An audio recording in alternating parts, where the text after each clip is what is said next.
Tonight, on History So It Doesn't Repeat, we discuss the history of Western culture with Kevin Cole, who explains the method of circular education which holds it all together.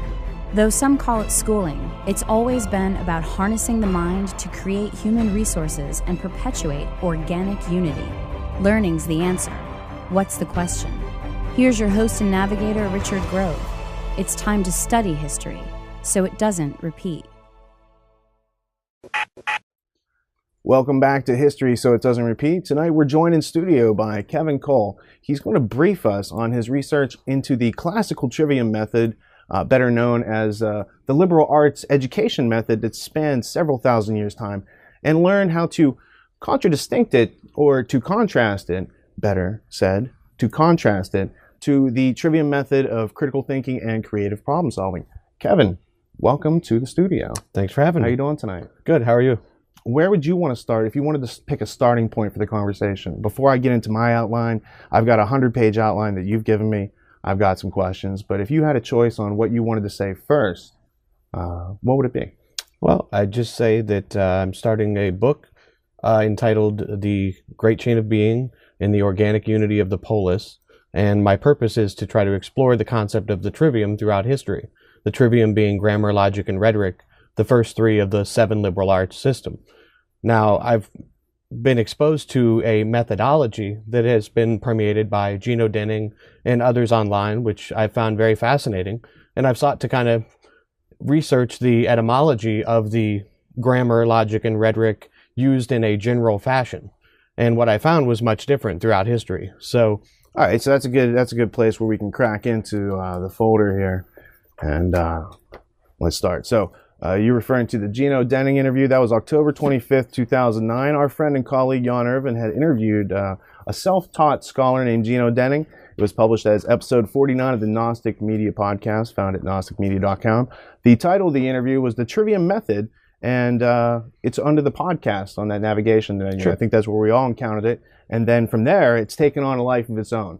And as you came across it, you heard some things that were very interesting. It was a good introductory to these subjects, and you took the time to dig deeper. So what was that questioning process like? Like, you first heard it, you found it useful enough to start looking into some of the history. What was the first thing that you found out about it, and where did that lead you? Well, when I first heard it on the podcast, it was not something I had been exposed to in the American education system. It's not something they necessarily taught in grammar class or English class in high school or even in grade school. Now, you do get the general grammar and the how to make up sentences and syntax, and this is very important. Vocabulary. Vocabulary, because this is where it really starts in ancient Greece. It starts with the word. But when I heard about it being used as a critical thinking tool, I found that fascinating, and I went looking for the sources of who was putting out that information. But it was interesting to see how this had been kind of turned into a meme that could be applied to help people in their critical thinking. Now, as you said, reasoning is important. Reasoning is important, and as you've said before, you know, we need a methodology in order to go through the world and find our place and find substance and truth amongst a group or amongst the individual. But it was fascinating to find out that the history of the classical trivium is much different. And it has a lot to do with closed systems, artificial scarcity, the great chain of being, and this concept of organic unity. Oh, these are some fascinating terms that I'm sure we'll become more acquainted with as you go on. So what you're doing is drawing the contrast from what you found through history of how the classical trivium was applied through society, and you juxtapose that to how Gene is presenting it as a method of that's a kind of a set aside from dogma, and that the classical trivium you're hinting at has been used as some sort of dogmatic device throughout history, sure, useful in shaping culture. Could you explain a little bit more about that? Sure. Well, the great chain of being, I need to start with defining a couple terms. Yeah, let's define some terms. All right. Well, the great chain of being is a concept that comes from Plato, and it's later perpetuated through Aristotle and Plotinus. Now, from the Blackwell Dictionary of Western Philosophy, we find that this idea of the great chain of being can be traced to Plato's division of the world into forms, which are full things, and sensible things, which are imitations of forms, and are both being and not being. Aristotle's teleology recognized a perfect being, and he arranged all animals by a single natural scale, according to the degree and perfection of their souls. This idea of the great chain of being was fully developed in Neoplatonism throughout the Middle Ages. Now, the concept is responsible for the division of society in the Middle Ages into the 3 estates, with each relating to a hierarchy and a great chain of being. Is the 4th estate one of those estates? We'll get to that. Oh, I don't know. Because it all has to do with the concept of balanced government. Now, a lot of that comes about later, but we're going to be talking about the sources of civil society itself. Well, before we get too deep into the history, I just want to observe, if you're talking about something that's 2,500 years old or older, how does that apply to us today? Well, it seems the educational philosophy has been, in what John Taylor Gatto has described, an ominous continuity. Ominous continuity. Absolutely. For 21 generations, we're going to find out what education system has prevailed. Oh, fascinating. All right, so before we get into that, let's talk about this idea of plunder versus production that has gone on through history, and how the trivium, or the classical trivium rather, has played into that, gaining momentum as humanity has grown more civilized. Sure. Through its methods. We're obviously familiar with the concept of newspeak that H.G. Wells talks about in more modern times, where language can be used to control the masses. Now think about going back as far as ancient Greece, where certain classes weren't allowed to learn how to read, weren't allowed to learn how to reason in the public square, or to participate. Just slaves or common people, or, sure, or what types of people weren't allowed to learn how to read? Or well, anybody that was an outsider was considered to be a barbarian. And then you had the plebes, and then you had the warrior monks and the guardians, and you wanted each class to fulfill a specific function. So it's a stratified system that we're going to be talking about tonight, and I think that maybe answers your question. Well, I'm always interested in the stratification of history, because that's how society has been formed up to this point, and it's through the history that's been passed down, and it's through all the stories that have been deleted to make room for just that single thread of history that we've been presented as Western civilization. Yeah. Deception and warfare, the occulting of knowledge to create power in society. How does that play into the early cognition of these devices to control or manipulate the minds of others? Well, I mean, they say knowledge is power, right? So, I mean, it's who controls the knowledge controls the power. And if you can control what classes in society, or those that you see as the dregs, or those that you want to keep down, you can control what type of material they have access to. And to an extent, you can measure the class stratification by the dialect that one uses. And so by keeping the classics, or the Latin language classics that are told throughout history to help learn any language from certain classes in society, then you create people that have higher active literacy rates, where they're able to go out and speak their mind on the subjects that they'd like to speak, and you have they're others more likely to get what they want. Exactly. Okay. How do you think the hiding of useful information from people, preventing them from making informed choices, transforms over 2,500 years and affects us today? Because what I see are a lot of people who are making choices, and if they had this other piece of information, this neglected aspect, if you will, they would make a different choice. So how do you see that power pendulum swinging in the 21st century? Well, there's two different strains, and I hope we get to this even more later. But with the state system in the United States, that transcended, or took place rather, before the concept of romantic nationalism that develops out of the German idealistic movement, and even earlier movements in Germany that we're both familiar with. So there's a contrast that has to be discussed between the traditional romantic nationalism and a limited government system, where the government is supposed to be there to protect people from its own tyranny on the people. All right, and so that's a great place. Let's dig into that ominous continuity and take it back into the city-states of Greece, where the citizens and many of the ideas that we have prevalent in America today took root. And then let's get into the circular reasoning, the circular education, the enkikilos paideia. Okay. Well, in order to get there, we'll finish up on the great chain of being. And as I said, this concept is responsible for the division of society during the Middle Ages into the 3 estates, each relating to the hierarchy of the great chain of being. The first estate was comprised of the church officials, for instance, the pope, the archbishops, bishops, and priests. The second estate was the ruling class, that would be the kings, the nobility, and the knights. Finally, the third or lower estate would consist of peasants and merchants. Now, this chain further divided medieval secular society and constitutes what we know as the divine right of kings. But it sounds like Plato is plagiarizing the caste system from India. or something before that that we've lost the history of. Yeah, and that's going to play a major role in the research that I've brought forward, is that the solidification of the 7 liberal arts system is an artificial scarcity on the knowledge that existed at the time. You know, there were grammaticos, there were different individuals within society that would travel from Chaldea, from Egypt, and so on, and this got solidified into a system based on what used to be out in the public square. And this is done by Isocrates, and we're going to get to him in just a minute after we explain some of the basic concepts of the polis and the polity. Were there a lot of women that were participating in the creation of these ideas, or was it mostly by chance white males in history who were making a lot of these decisions? There were not many women participating. It is rumored that Isocrates may have allowed women some access to his school, but for the most part, no. There was a rule against that. Why do you think that was? Do you think because they were up to something, that they couldn't have the respect of women if they knew what types of tricks these guys were using? I think these homosocial groups such as Freemasonry and the guild societies of yesteryears would benefit, and I think there's a mutual benefit among some men to try to keep women down in order to have rule and dominance over them in society, or even an absence of conscience, or to help instill some sort of groupthink. Sure, and to proliferate social roles. All right. So the origins of sophism, the encyclopedia, these sort of ideas that come out of this great chain of being, which is, for lack of a better term, a caste system, very, very similar to the English caste system or class system today.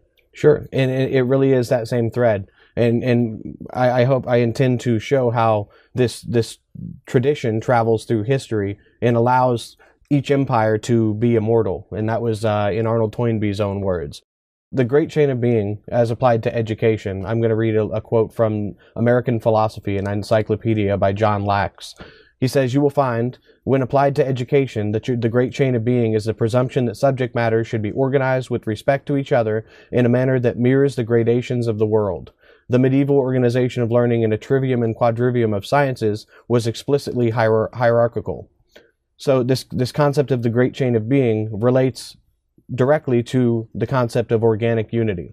And this concept of organic unity, as applied to the great chain of being, is the degree to which one's worldview maintains an equilibrium with the foundational ideas. So it's like a homogenization, or I see that evident in the United Nations Charter of Human Rights. It says all these great things, and then the last thing it says, oh, if you disagree with the United Nations, that's not allowed. So you have these rights as a provisional. Is that positive rights? Is right. That what that's called? You're dealing with the difference between positive and negative rights. How would you define those? Well, if you're familiar with Thomas Jefferson was a proponent of negative rights, where the government would be there as the servant to the people. And if that government ever got out of hand, the people had the right to overthrow that government. And they were to keep the government in check by staying knowledgeable about the first principles of the government itself.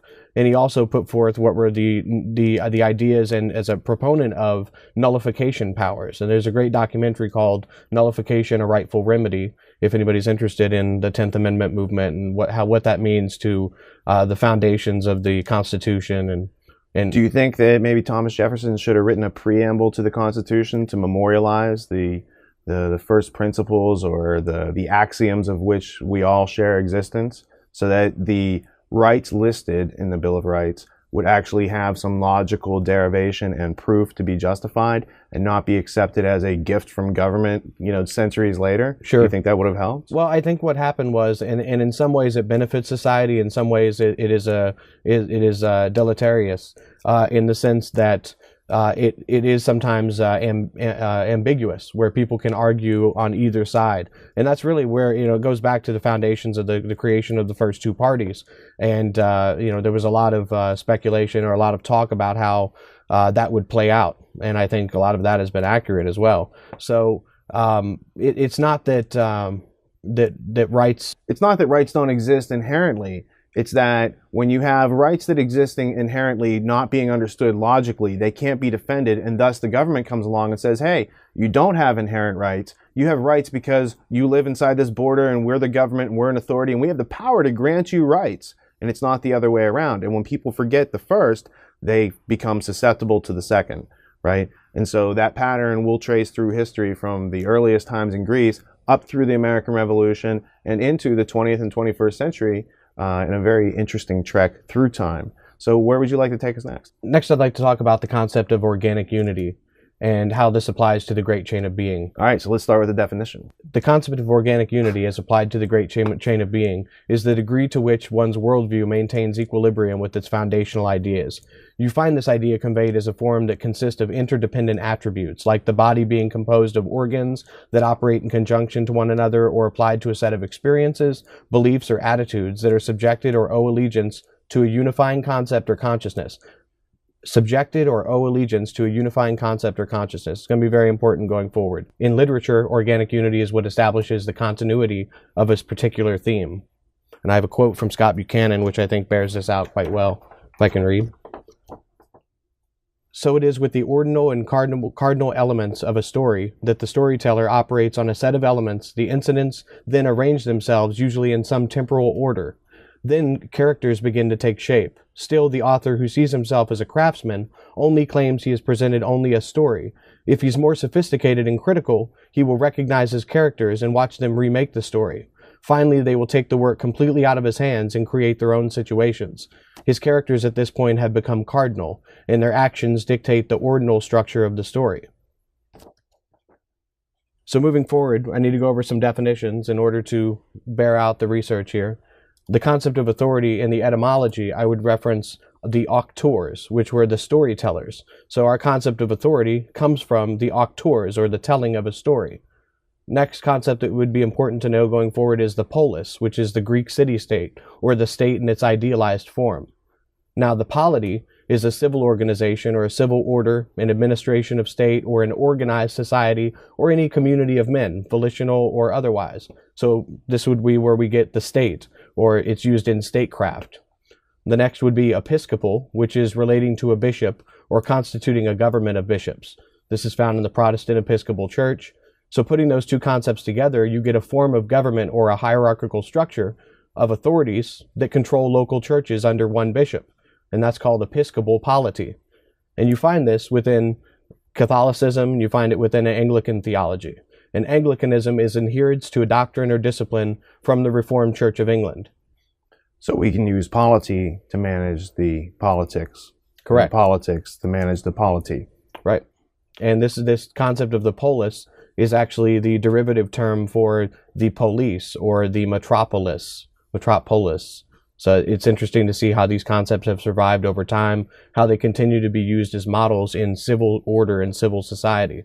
Before we get too deep into what you found, what were the differences you distinguished between the classical trivium of the research you're about to talk about and the trivium method of critical thinking and creative problem solving as presented by Gino Denning in the Gnostic Media podcast?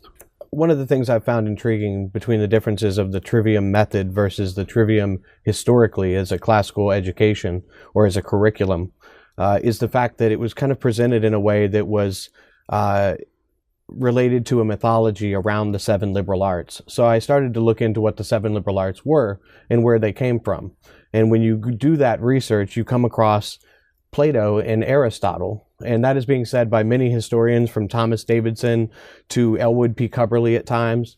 But when you really start to dig into where educational philosophy comes from, it comes from Isocrates. And Isocrates was one of the Attic orators who was first to put together a systematized education system called the Enkyklaios Paideia. And this is an inner circle education, or all that keeps the common track. Today we would know it as a general education. And what I propose is that it's not much different from the Prussian education. There is no divide between Prussian education and the trivium, because Philip Melanchthon later in the German times adopted the trivium method from the Renaissance humanists and incorporated it into the education system that later was proliferated by Frederick the Great and then Johann Fichte. All right, so these are characters that you're mentioning: Frederick the Great, Johann Fichte, Sure. Who've been made famous by John Taylor Gatto through his books, The Underground History of American Education and The Ultimate History Lesson, of course. So I know that Prussian system to be a system of manipulation and control of the human resource, of the citizens, to use nationality. And So those are the more evolved, virile concepts or evolutions of those ideas. Right. And so going back to what we were discussing as the title, the organic unity and the polity, these concepts famously come out of Greece as far as Western civilization is concerned. Mm-hmm. But we also notice the patterns in these Greek ideas as being something that's taken from India and the caste system and this whole sort of way of diversifying or dividing up the human livestock such that a few people can plunder those who produce in the wide breadth of the public. Mm-hmm. So what did you find that was specifically unique to the classical trivium and its use in creating culture and making individuals into citizens of a state, as opposed to what you had learned from Gino Denning through the trivium interviews with Jan Irvin? In the trivium method, it's more presented as a way to methodically interact with the world, which is something much different than I found in the historical use of the trivium, which tends to be tied into Latin education and kept within the divine right of kings. And it carries the organic unity of the divine right of kings, meaning the systems that gave birth to it, being feudalism, coming from Pepin the Short and Charlemagne's Charles Martel, and those who were responsible for kind of proliferating what became the feudalist concept, and how that legitimized the great chain of being, or this idea that there is a divinely ordered presence for kings to rule over others. And in doing so, they would use whatever methods they could, whether it be on the battlefield or through education, in order to keep things from the public and to subjugate people based on their lack of knowledge of the things around them, being the existence and and keeping them from ever questioning their rule, because they're kind of legitimizing and being the storyteller, the authority of the day. Okay, so what you're describing in the classical sense of the trivium was something very much to control the perception of the individuals, to make them, subservient to groupthink and authority and these other concepts they really hadn't thought through. And now contrast that to the 21st century version of the trivium critical thinking method and creative problem solving method as presented by Denning, because I thought that was a refreshingly new look at an old process, how it's been used on history, turning it on itself.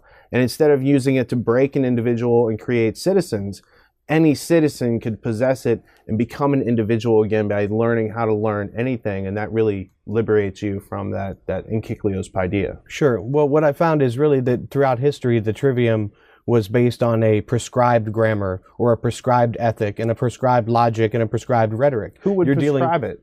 Oh, it would be done by the authorities. It would be done by the educators or the sophists, because this is the method that is handed down through Plato and Aristotle. But the problem is that they still belong to the polis. Socrates through Plato discusses, looking inward and trying to better yourself within the surrounding, and it doesn't overcome the collective organ that's being created. So there's a dichotomy between Isocrates, who introduces the enkycleos paideia by systematizing arts that already existed amongst the polity. People would come from all over, from Chaldea, from Egypt, and they would bring these different arts into the town square, and people would go to them specifically to learn those arts. Well, Socrates saw that as an advantage, and because he could make money by charging people in his school, he created a system, and they called it a total education, or the enkycleos paideia, which is the modern word encyclopedia, is directly derived from. So we're talking about a unified system of knowledge. And I think we're really talking about the beginnings of cybernetics, because you're talking about the ship of state and trying to create a system and a common ground for people to exist upon. Now, it's not to say that this is conspiratorial. This is history. This is what took place. And this common ground is needed in order for us to convey ideas to each other. But the problem is there is some evidence that Isocrates may have included virtue, whereas Plato really strips the ethics from the situation. So we can trace a lot of these foundational ideas because we find them being used over and over in history. And they're being used in order to create state systems. So, for instance, in the 1500s, Elizabeth I is approached by an individual by the name of Richard Hakluyt, and Richard Hakluyt, he's got a funny spelling to his name. Yeah, he does have a funny spelling to his name, and now he translates Aristotle's Politics for her, and then she uses this as a way to create a common body politic to send families on colonial missions.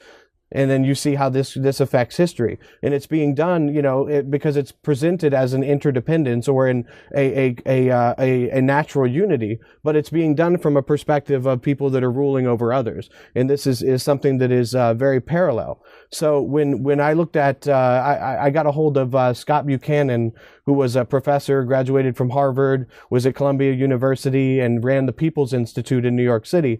How did you get a hold of him? I contacted Harvard University, and I was able to inquire into his records on the Trivium and the work that he has done. Is he still alive? He's not alive any longer. They just keep his records there. But he's somebody that I found very fascinating, because in looking for the scarcity of the Trivium that Dorothy Sayers says the lost tools of learning.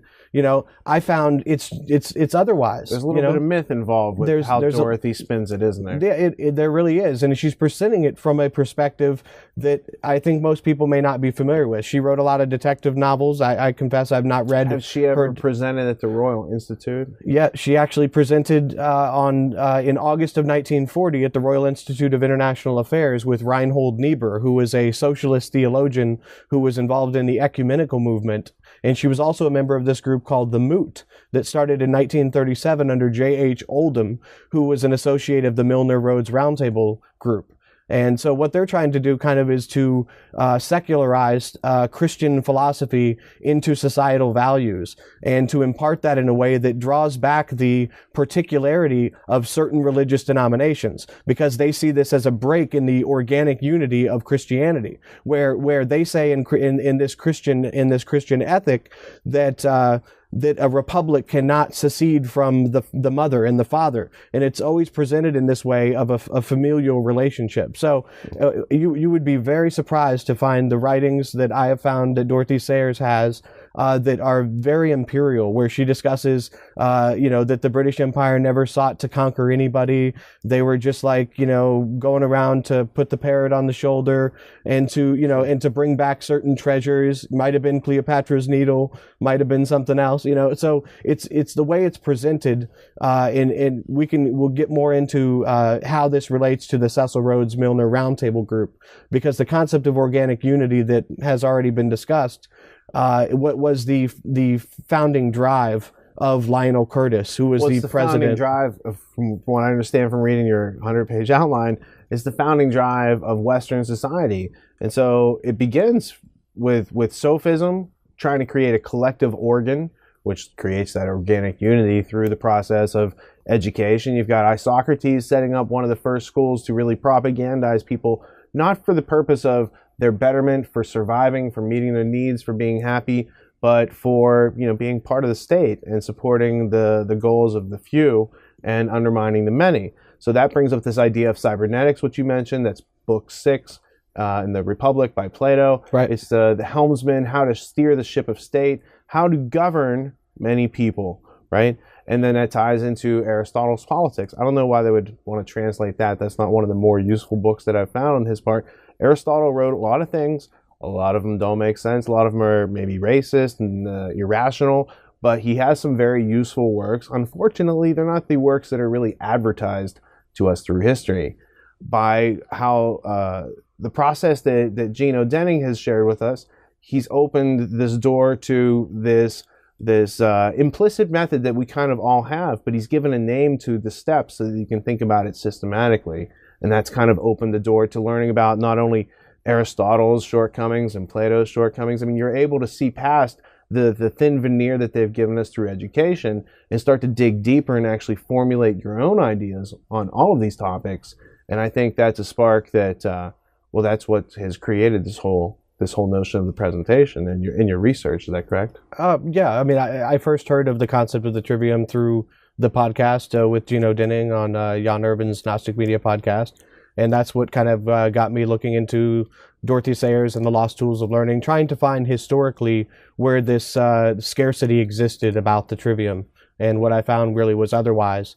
And when you look into where that comes from, I don't think Jean's presentation is a whole lot different from Dorothy Sayers' presentation of how, you know, the human being learns. And she really wanted to resurrect this older system that's tied to the great chain of being, because this is a hierarchical scarcity. Like the reason the 7 arts itself is a scarcity. Throughout time, you find Varro and others that have added, there have been 10 arts or there have been 11, and you find certain arts being subjugated. See, but I'm not sure in that essay, The Lost Tools of Learning, that she's saying that the 7 liberal arts are the lost tools, because she has a paragraph that talks about learning how to learn anything for oneself and how to learn something efficiently and not through trial and error, because you're using a repetition of an implicit method made explicit through defining it. And that then you're able to communicate and actually allow other people to turn themselves on with education and learning, instead of being through a centralized pedagogical structure where one person addresses many people, much like in a religious structure. Instead, it's fostering a bunch of people thinking in their own directions, following their own agendas, if you will, but all using the common basis of logic and that which exists, and identity and definition, and these things that we find very useful, and if undefined, we find very confusing. So this idea of literacy as a form of slavery until critical thinking is exercised by the reader, why did people like such as the sophists like Isocrates want to create education systems that taught people how to read, how to be literate slaves, and not know how to think their way out of that or how to learn anything for themselves? How does the ruling class benefit by dumbing down the populations through creating methods like the classical trivium, which are very much to inscribe a circle and prevent you from getting outside that boundary, as juxtaposed to something that could liberate you and go in any direction? Well, since the goal really was to protect, you know, a falling Greece, what they wanted to do was to create, what he wanted to do was to create this closed system of learning that would help to maintain the city-states. And it would also provide an intellectual aristocracy that would take control of the polity as days went on. You know, it was very much a propaidutic function that John Taylor Gatto talks about. Now, he also, in educating the subjects or those that he thought were capable, because he didn't believe everybody had the natural capacity to learn within his system, he was also educating the kings. He wrote to Nicholas that he, the king, needed to adopt this education system, except to be more learned than the people that he was teaching within the other circle. So this is where you see this dichotomy of control through education at a very early level, creating a knowledge gap to gain power. And one thing that going back to Dorothy Sayers, in her Lost Tools of Learning, she's kind of ascribing learning stages that she made up on her own. Sure, the pole parrot stages. Yeah, I didn't like that part of the essay. I guess what I focus on is what I found to be significant and substantial and applicable to everybody, and I kind of leave her personal rhetoric or her judgments, But I think once I'm able to present this in my book, and you look at the evidence that she is propagating through her desire to create a Christian social order. Sure. Where she's got her own biases. And this is really where this Lost Tools of Learning education that she's pushing comes from, because it's very much the basis of Christian homeschooling in the United States today. Not, I just think that people that are in the homeschool movement that believe in American or national sovereignty or any kind of limited government where you can educate your own children might also like to know that the person that is doing that, that is pushing that Lost Tools of Learning, has been said by the councils on Freemasonry, if her education system were enacted, that it would be the closest to the perfection of Plato's Republic. So I would urge people. Ask you this very provocative question. Sure. What is the difference between the classical trivium insofar as it's used for indoctrination and to control your thinking, and the other one, the trivium method of critical thinking, creative problem solving that Odenning has circulated insofar as it helps one to learn anything? Because what I see is the Christian homeschooling movement is working from your grammar, your observations are predefined by authorities. Therefore, there is this logic which you can study and be all-encompassing, and just don't ever go back and actually ask the questions about, well, who actually wrote this book down? Does the God of the universe actually write books, or do men write books? Is it an art, an artifice, an artificial thing that comes from the arm of man? And how do we tell that which exists from that which, doesn't exist, reality from unreality? Because I think Sayers, in the midst of trying to present you with this, lost tools of learning method that can do anything, there's also this seed that creates the Christian homeschooling movement. And homeschooling's great, but I think that the trivium should be applied liberally and generously to all topics and all ideologies and all beliefs and predispositions and things you thought you knew, because I think some of the most profound things that we've all learned came from questioning things that we already believed we knew in the first place. And it's like, well, we've got this new method. Let's try this out. Wow, we just discovered all this stuff that we didn't know, that we should have known before we adopted that belief or thought that was knowledge. And that's how we clear a lot of the arbitrary, unsubstantial space from our minds through using this process. So I think Sayers, that essay, is an interesting case study, because there's seeds of the problem, there's seeds of the solution, and you can break it down. But you can't really do that until you're conscious of this implicit method. You're not really conscious of it until you define it. And so I think, I think that's a great point. I just want to point out, I'm really approaching it from a kind of a history of ideas. So my approach to it, while incorporating the recent, meme that's kind of spread about the trivium, I'm more focused on the historical trivium and how that relates to the control systems and the very civil order that we live within. And our basic concepts of truth, justice, and equality are enshrined within that, because freedom kind of exists in something that they create with limits, and we agree amongst ourselves through the use of rhetoric to... So you're presenting like a union of opposites. Sure. And sometimes classical trivium as the problem of mind control, and the trivium method of critical thinking and creative problem solving, that could be the solution if individuals voluntarily, of their own volition, choose to start thinking and communicating with each other on a more cogent level. Yeah, and I think if that helps people develop critical thinking skills, and they're able to see the world in a way that they never did before, I think that's great. But I also hold out that we all have innate reason that is not held within a structure of order. And I think that is something that is really at the basis of the American Revolution. And I think that the sooner we get to the historical reference and uncover why this concept is so prevalent in Freemasonry, and then learn how Freemasonry, especially British Freemasonry, since the early 1800s, has been a representation of empire. I mean, there's a recent book. There's no reason to be conspiratorial about Freemasonry anymore. You can read Jessica Harlan Jacobs' book, Builders of Empire, and she lays it out, how Freemasonry itself is a feedback mechanism almost to the concept of British Empire and Commonwealth. So when they would go to South Africa, a la Cecil Rhodes, in the Goldfields Lodge of Freemasonry in South Africa, they would use this as a way to integrate the best of the men and bring them down to a level where a certain polity can be created. And when you look at how the 7 liberal arts are venerated by Freemasonry, you asked that question earlier, and I'm glad you did, because I would urge everybody to read Origins of Freemasonry by Thomas Paine. Thomas Paine wrote Origins of Freemasonry, and he did not allow it to be published until after he died.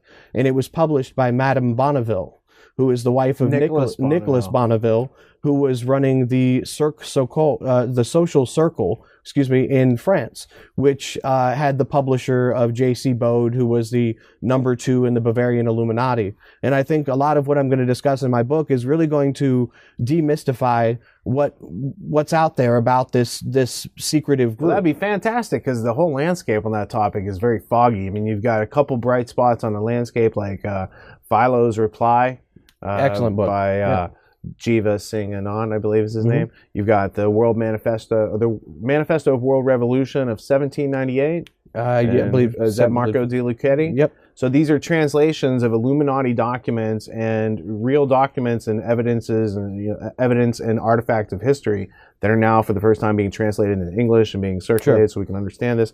So you've been speaking about empire, the building of empire, Freemasons. Let's go back to just after the Divine Right of Kings, a character I like to talk about as Chucky G, his band of merry men called the Charlemaniacs. let's talk about Alcuin of York, King Alfwad, and figure out where Europe started to be colonized with this organic unity, this artificial inscription of a circle. No matter what your amorphous shape, they're just going to cookie cutter you. Everything's going to be the same, and that's how they've built Western civilization from the start.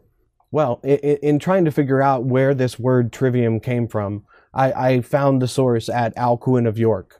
Alcuin of York was a deacon at the York chapel that would later become the archbishopric, where the archbishops of York would reside. Is this York in Britain or England? Yes, that's correct, in England. And what's fascinating is that in 781, he was sent by King, I believe it was King Elfwad, to go visit the Pope, to petition the Pope for the securing the charter for the archbishopric at York. And along the way, he met Charlemagne. And Charlemagne took him to the palace at Aachen, where he became the pedagogue of all of Charlemagne's children, as well as the local children that they were prepping to be in the Benedictine orders and so on. So it is in Alcuin's circle that the concept or the phrase, the trivium, comes about. And so you actually traced it back to its origin of the word. Right. That's beautiful. As grammar, logic, and rhetoric as the trivium, or the subordination of the word to the world, and where they're putting the lower arts before the higher mathematical arts as a way to impart Christian ethics before looking into those materials. So this is where you get, these problems with Galileo. When you find knowledge that exists outside of that circle, it causes a major problem for those that are perpetuating a certain belief, whether it's flat earth theory. So this is where I was talking about the artificial scarcity notion to this, because when you look at, the Enkycleos Paideia, you're talking about a city-state that was in constant threat by piranha states along the Mediterranean.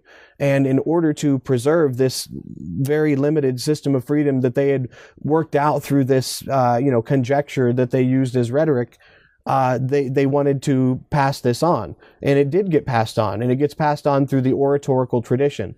And I think you'll find James Muir, M-U-I-R, has also found that the legacy of our traditional education system, even to today, it goes to Isocrates for 21 generations. This Enkycleos Paideia, to create a common ground in which the concept of freedom can reside.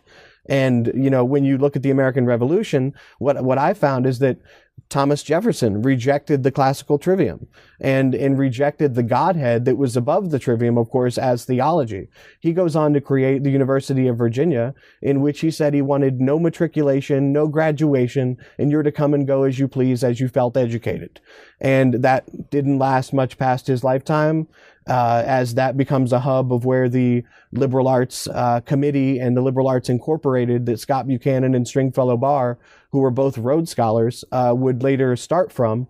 And that would go to the University of Chicago and to St. John's University. St. John's University is a university venerating one of the most powerful symbols in Freemasonry.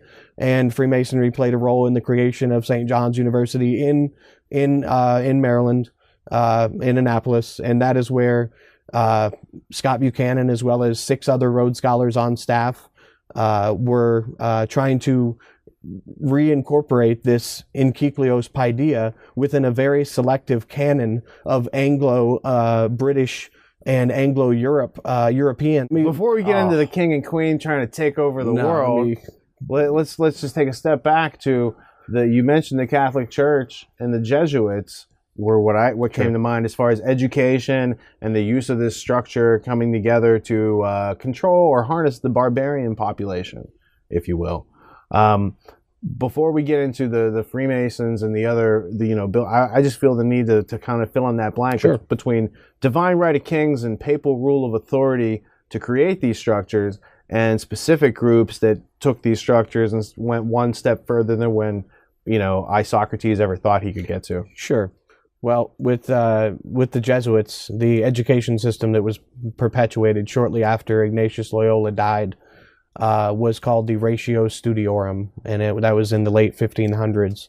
And the ratio studiorum was directly rejected during the American Revolution. And there are quotes from Thomas Jefferson as well as John Adams on their thoughts on the Jesuits. But I would look at the ratio studiorum as a continuation of the humanistic education, the Renaissance humanism, where in some aspects it had previously dropped logic from the equation, but they had readopted this under the godhead of theology. So this is another instance I've found where the trivium is not scarce throughout history. Just like it was not scarce at Harvard University and William Mary, College of William and Mary in Virginia. This is where Thomas Jefferson himself, after the American Revolution, went to the College of William and Mary and had the trivium and quadrivium displaced from the curriculum. All right, so one of the founding fathers of America, in the midst of building what is America, discovers that there is a fox in the hen house. And he says, we got to get that fox out of here. How did he discover that the trivium was being used in such a way to create more, basically to perpetuate British society, and that America couldn't be free if it continued to perpetuate itself based on an education model that was set up by the people who like to bring empire? Yeah, and he addressed that. What he was trying to push to the side were the educational perennialists of his day. And you find later educational perennialism becomes famous at the University of Chicago, which we'll get to. But Thomas Jefferson himself allowed the perennialists to have a section on his college, but he put them to the side because it was involving the theological godhead, it being above the trivium and the quadrivium of education. So basically, as John Irvin would say, putting your logic before your grammar. You're accepting the theory before you've actually observed and inspected. So it's condemnation without investigation. And that's really how it was all throughout the Middle Ages. And even this limited education system where people were given these models on how to behave based on reading, Quintilian or reading Cicero or reading Homeric epics and trying to incorporate the learning structure, as a model to create a certain kind of citizen. And it was to create a certain kind of person. And it's the same way. It's kind of how the state reproduces itself. Sure, it really is, because that's why education is so powerful as a tool of creating culture. But really what you find is that the concept of the trivium itself, historically, being filtered through the prescribed rhetoric of those that are running the state system. All right, so in the case of, the mid 1500s, you've got Loyola's Jesuits doing this, and if you go back to who is Loyola, well, he's Ignatius of Loyola. That's the town where he grew up.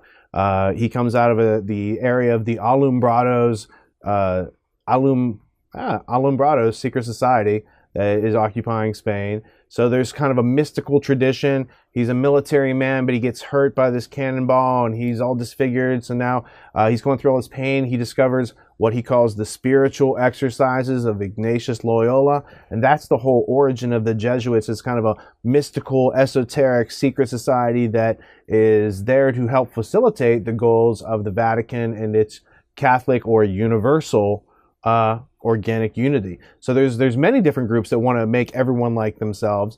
The British Empire, there's the Vatican, there's the Roman Empire, there's the Greek Empire. All these different empires have something in common. They're willing to sacrifice the individual for the benefit of the state. They need a process to sacrifice that individual even mentally to get them to participate in the state and defend the state with their life and all these sort of ideas. So bringing it now back up almost to Jefferson, where between the Jesuits and the creation of America, there happens to be this movement in Europe that is so often talked about and so often maligned, and maybe rightfully so. But I think until we define what it is and how it came about and some of these ideas, and specifically how the Classical Trivium plays a role in the Bavarian Illuminati, then we can move into the creation of America, because a lot of those ideas tie back into Thomas Paine and Bonneville, sure, and all these other ideas that are creating America. So there is some truth to the Illuminati, there's some fiction and myth, and there's some new things that have been discovered that really make a lot of this congeal and make real sense with real artifacts.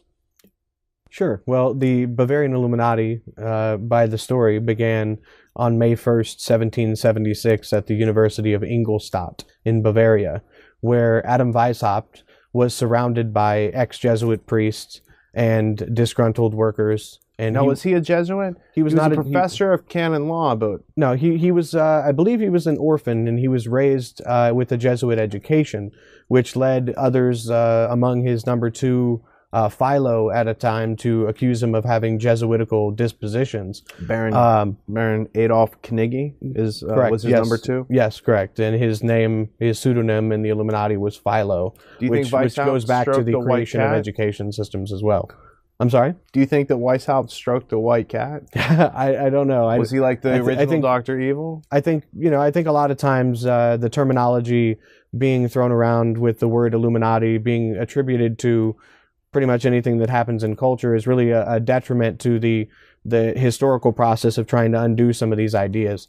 Because when you really look at the Bavarian Illuminati, while there are a lot of things that are there to disagree with, you also find that they were fighting against the organic unity of the divine right of kings within their provinces. But they didn't have the opportunity to do it in a free country where they could actually wage war. They were doing it under a system of oppression. From reading the letters, Philo's reply. Philo's reply is the name of the book that's translated, and you're reading the first person accounts of the number two who was in the Illuminati, who created most of the degrees, right? Right. Yeah, and in that book he discusses how lackadaisical Weishaupt was in the creation of the Illuminati, basically building it up to everybody without really having any structure. And if you look at what they were trying to do, they were trying to harness education for their own purposes, just like anybody else. So they recognized. And one thing, in order to fully understand that concept of the Illuminati and what they were trying to do, I did mention Thomas Paine's Origin of Freemasonry. And in there, you'll find a reference to Samuel Pritchard's work from 1733, in which the first line, he says that Freemasonry is based on the foundation of the liberal arts. Okay, so I don't know why people may not have seen that connection. When you look at what the Illuminati was trying to do, you have a system that is trying to do away with the state. And the state is, if you look at Isidore of Seville's writings on the civil order as relates to the seven liberal arts and how civil polities are created by providing a limited education to create a specific body of people that understand just what's inside that closed system. Sure. So when you look at what they were trying to do, they were trying to do away with the state, but they were also doing quite a bit of damage to religious belief as well. Well, there's also Freemasonry right in there, which existed pre-Illuminati organization. Sure. And Freemasonry, if you'll excuse my expression, is more like the genitalia of the state. It's the sexual organ of how it's injecting statehood into all these different places around the world to bring about organic unity or globalism or colonization or whichever group is doing it at the given time. The point is that these groups that are being used for the state to reproduce are observed by Weishaupt and Knigge in their papers, and they make a plan to take over Freemasonry. Sure. Well, what happens is speculative Freemasonry, which began in 1717, proliferates by the movement of the Jacobites, who move into France, and then those lodges then move into Germany and become the Strict Observance Lodge. They're the guys with the red Phrygian caps. Baron Hund, I think, is who you're looking for. Okay. Who started the Strict Observance Lodge.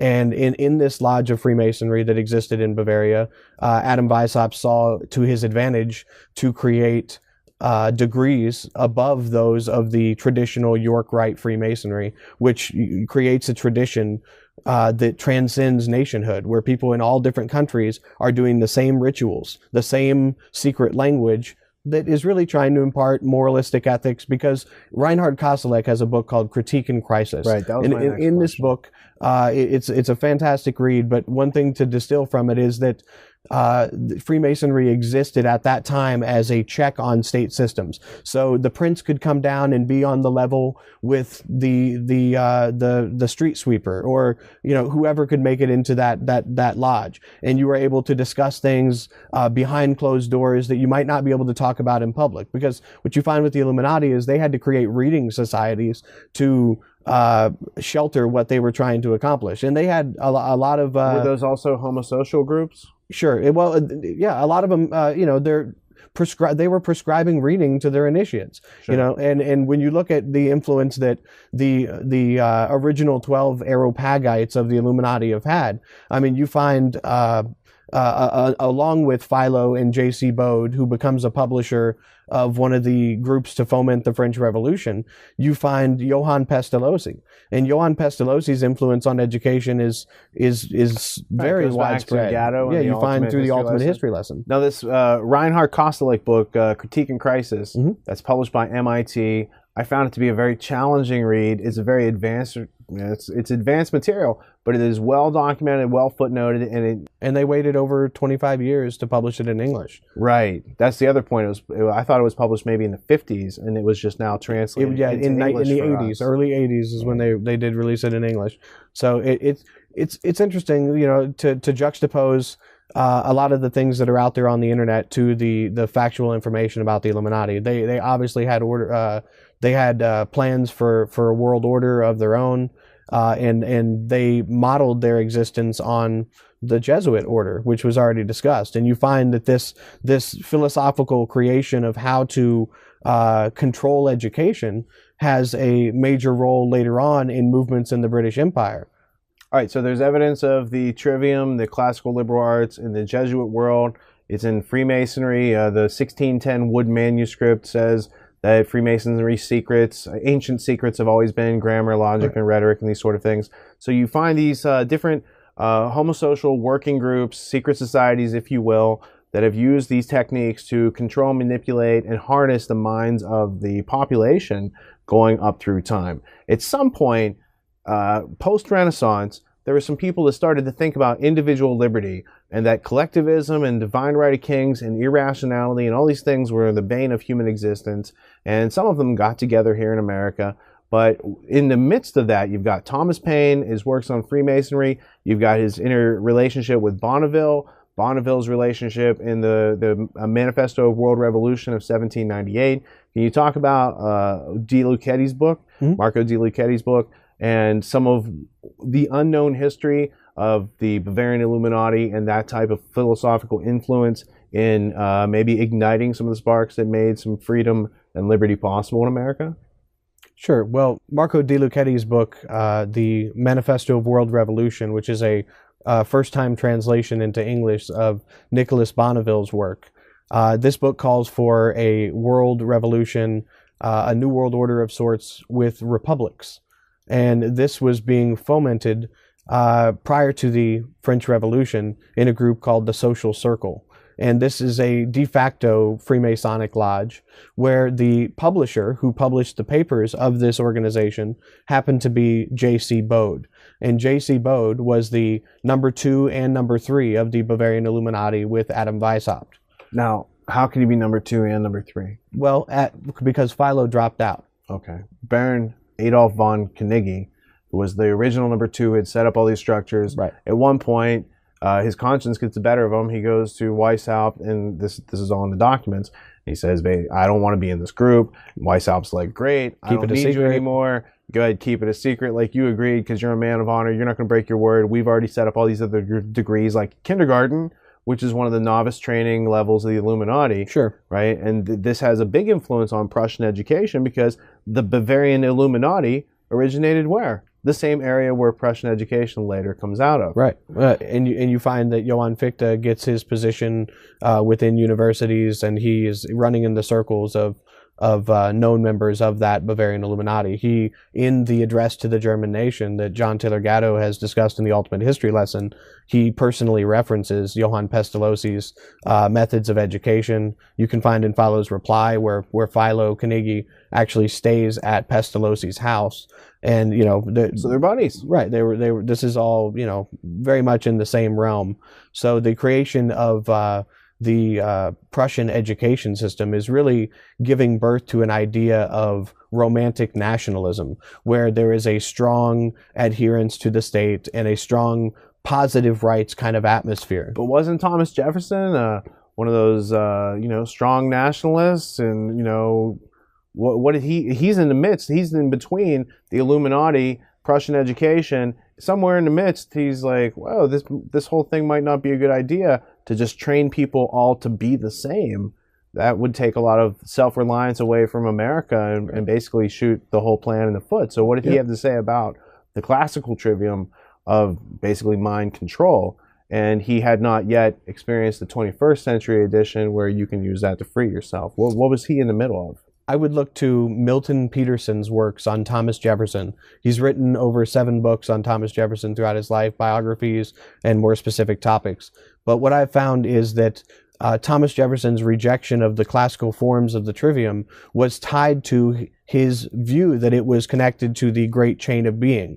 This idea of kings and bishops and A caste ordered system. caste society. Right. And he saw that as a problem, because if you're teaching everybody in a specific way, or you're subjugating anybody's learning, then you're creating an unequal situation. Now, that's not to say that Thomas Jefferson didn't have his own contradictions in his own life, and he did want to have a general education for the people, but it was a much more it was a situation where they were trying to impart the first principles of government that were self-evident during the revolution, and figure out a way to, get the system to sustain itself. So it's not like the idea of maintaining a balanced government or creating a body politic went away, but the first principles were vastly different. And well, when you say first principles, are you talking about things like, Thomas Jefferson and the people of his day realized that the world exists, they are in it, they're conscious of it, they have certain needs to survive, they have to go about meeting those needs. How they go about meeting those needs for themselves is of no matter, but within the context of other people, you can't plunder their production because you wouldn't want your, so this brings down the derivative proof of non-aggression and self-reliance, and that was what America was built on. And then it seems like in just a couple years after that, some other ideas, some other philosophies came in when no one was looking and changed those terms and those ideas 180 degrees to get the exact opposite result of what the intention of America was all about. And I think what you're onto is the genesis of how that all happened between the transition of the Bavarian Illuminati, Adam Smith's capitalism work in 1776, and the creation of America, all in the same year. And then in 1805 in Prussia, you've got the origin of the Prussian education system. It's almost as if America presented a very specific problem to the ruling elite, and a few years later, they had come up with a formula to crack into our self-reliance and to breed the liberty and freedom out of us. Sure. I think that's very well said. What I've found with looking into the basis of the American Revolution and looking into the linguistic foundations in the Declaration of Independence is that you find that it's using John Locke's concept of a linguistic nominalism. When you look into the concept of nominalism and the idea of natural rights liberalism, it really stems from the nominalist rejection of the authority of the day of the church, where theology itself was created. I would point people towards William of Ockham, who was one of the first to acknowledge the inner subjective and objective world within this nominalistic strategy. But he made that razor thing, Sure, Occam's razor isn't useful because Occam was a nominalist? What does a nominalist actually mean? What does that mean as far as philosophy of that which exists or, that which does not exist? Well, yeah, there's a difference between what I'm imparting in linguistic nominalism and nominalism itself, which really starts questioning whether things exist in front of you. And you find that during the American Revolution, Hume was rejected in John Adams and Thomas Jefferson's own letters. They speak very ill of Hume in his works. When you start looking at the ideological origins of somebody like Thomas Jefferson, people say he was adopting the social contract of Jean-Jacques Rousseau. So you look into Jean-Jacques Rousseau, you look into John Locke, who really created a kind of rejection of the trivium itself. There's many works you can find online, and I'll have in my book, where he started to question whether or not meaning itself was imparted by the language which we give to it, and the object itself still exists. So I have this Richard's book, The Meaning of Meaning. Yeah, that it plays a major role as well. And so when you start thinking about particularity and universality, there have been movements throughout time where Charlemagne himself wanted to, on behalf of the Holy Roman Empire, spread education in certain parts of Europe. And Scott Buchanan, who wrote The Doctrine of Signatures and Poetry and Mathematics, he postulates that the grammar teaching was imparted into England, and that the rhetoric was imparted into Germany, and that's why the French are so strong with logic, and this is something that he put forth, and he gets credited as somebody that created that rediscovered the trivium in our time. But we'll get into that. Back to Thomas Jefferson and the American Revolution. So as I said, looking at Milton Peterson's book, you find that Thomas Jefferson rejected the classical forms of the trivium as being connected to the great chain of being, and this idea that proliferates through education. And they didn't want to adopt the same educational strategy that had created the colonial problem and people's adherence to false authority. And even in Thomas Paine's work, you find that England was not to be seen as an Atlantic power. And so there was a huge rejection of authority within this, as well as on a theological ground. But like I said, he went personally to the College of William and Mary and displaced the classical trivium there. He did so at his own school. Now, he did provide Latin learning and Greek learning, and even tried to teach Anglo-Saxon languages. But what he was really interested in was comparative grammar. And the story that I've come across that I'd like to relay is that he once lamented that the Native American population had been wiped out, and the fact that the languages were not preserved in such a way that they could figure out the etymology of these words and where this language came from. Thomas Jefferson collected many languages of the Native Americans throughout the United States. Sure, he went to study with the Montauk before they became extinct to try to capture their language and memorialize it. Right, and in doing so, he found that when one part of the tribe would separate, they would totally create a new language in order to do away with, the common code that would, give up their positions and all these different things that would be relative in trying to separate from a father nation that had done them wrong.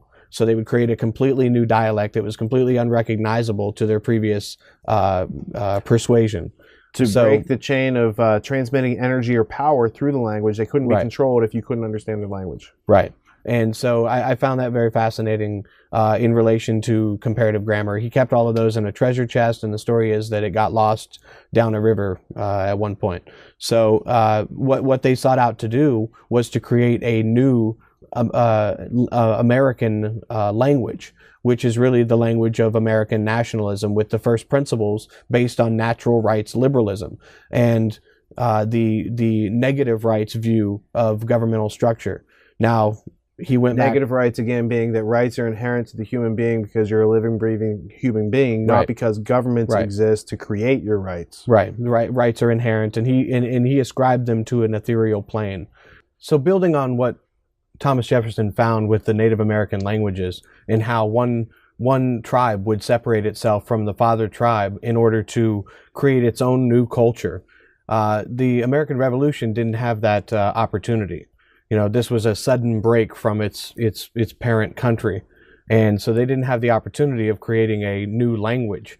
What they sought to do. Did they create any neologisms to try to inspire? Yeah, that was the goal, was to use neologisms, new words. Right, to create new words in order to impart new meaning and to build out of, which you find later through the works of people like Buckminster Fuller and how he used the concept of synergy and the creation of new words to create new realities. So if Jefferson had one or two generations to create these neologisms, these new words, and to create a new education system that was kind of free form and not recreating the British Empire in America, then we might have had more of a fighting chance.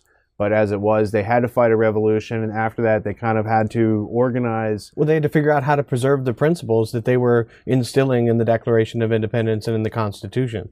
You find many of the people that are the so-called founding fathers finding even fault in some of the Constitution's, proclamations as well, happening 10 years after the fact.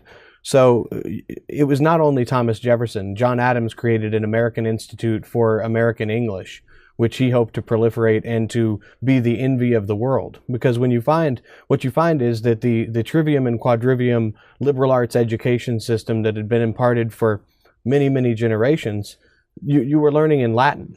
And you weren't learning necessarily in Greek, which is what Ben Franklin said. Ben Franklin, in his autobiography, talked about how people say that if you learn Latin, you can learn all other languages. He said, well, that's kind of absurd. You know, why don't you learn Greek then? Because that came before that, and then what came before that? So it's best solidified Well, I want to interject just about Ben Franklin. He's a very interesting character because he's enigmatic. He's got all these secret society relationships, Freemasonry, all these different countries, Grandmaster, Hellfire Club. He starts the American Philosophical Society. He starts the Pennsylvania Militia. He starts the University of Pennsylvania. He's making eyeglasses, electricity, printing press, money, all these different things. What kind of education might he have had? Was he going through? I mean, I believe at one point he attended Harvard. Was he getting the trivium classical education, and did he at some point break away from that and start doing learning on his own, or had he always learned how to learn and learn for himself? Well, that's interesting because as a Freemason, within the entered apprentice degree, which is the second degree of Freemasonry, they venerate the 7 liberal arts. Now, there's some question as to whether or not they actually go through a learning system where there is a prescribed grammar of text that they need to read, and I'm sure there is in relation to the language of the rituals that are done in the lodge. There's some interesting analysis that seems to suggest that some of what is taking place is not as much esoteric as it is ritual to impart a certain moral feeling. And that kind of goes back to what Reinhard Koselleck says about Freemasonry being a moral check on the state. And what Freemasonry throughout history has not been afraid to adhere itself to would be different forms of government. You can, whether it's a monarchical system, Freemasonry has existed within monarchical systems, within democracies, and so on. So I think there's a parallel between Isocrates and the creation of a enkycleos paideia, a closed system language that was meant for the kings on one side and the subjects on the other, to this homosocial transnational organization that seeks to impart a certain way of looking at the world. Well, it's a craft that seeks to create citizens, not individuals, seeks to bolster nations and do all these sort of things of empire building. Very much so, from Jessica Harlan Jacobs, work, monumental. That I had never, I've gotten into the basic grammar of Freemasonry, gotten their dictionaries or encyclopedia, because there's multiples, gotten into the source documents, but the way that she spins it from, hey, here's how the British Empire basically replicated itself all around the world and guaranteed that men weren't learning necessarily how to learn anything for themselves or even the esoteric nature of their own craft, but rather we're just being formulated to be almost servile, obedient soldiers, politicians who would all serve into that organic unity without really being told you're here to create collectivism and take away individual rights and spoil rationality and reason for the world under the cloak of humanitarian, esoteric, studies with the tracing boards and the liberal arts as their foundations. Yeah, to create a universal brotherhood, and they adopt the great chain of being within their familial model of the lodges. You have the mother lodges, and then you have your brothers within the organization. So this is one of the earliest and most successful in our time transnational organization that becomes a model. They're Protestants seeking a universal brotherhood, which is universal means Catholic. How are they, juxtaposed to the Jesuits as far as a fraternal homosocial society that is seeking power and creating images of itself through its conditioning system and its rights and degrees? I think that there's a philosophical similarity in the concept of organic unity, where you have an order and then you have cardinal elements within that order. And that's the same way, that's where storytelling comes in with the concept of authority. So you have, let's say, an order of cardinals, and you have the order that they are subscribed to, and they go out in the world to spread the gospel or whatever the Roman Catholic Church wants to push in a moral representation. Dogma. Right, dogma, etc. So it's not so much that this organic unity principle has to always be controlled in a temporal manner where there's direct orders. It's that the philosophy has already been adopted, and then that goes out into the world to create its own story, which goes back to the philosophic corruption of reality, a philosophic corruption of what people attribute truth and reality to. And instead of it being existence and using your observation skills, it's whatever this authority, this author, whether it be the Pope or the King, through whatever they're claiming the rights of being special and you're not. Right. So that all breaks down under heavy scrutiny, under defining your terms. You see a lot of politics and religion playing on ambiguities. And they don't want you to talk about these things, because talking about it, you might start to define terms, you might start to clarify things, you might start to perceive the ruse, So let's tie all this together now. You've got the Classical Trivium, Thomas Jefferson. How do you want to take us from that era forward into, let's say, the 1800s? Sure. Well, I think the best thing to impart is to look at Thomas Jefferson's work and the things that he did in relation to the liberal arts education system and displacing these forms as being connected to the great chain of being. I've mentioned a couple examples of that, and it was really it needs to be understood that the English language itself didn't have a formalized grammar until the masses rose up in the early 1700s and kind of desired to have some general ordering structure in which the English language were to exist upon.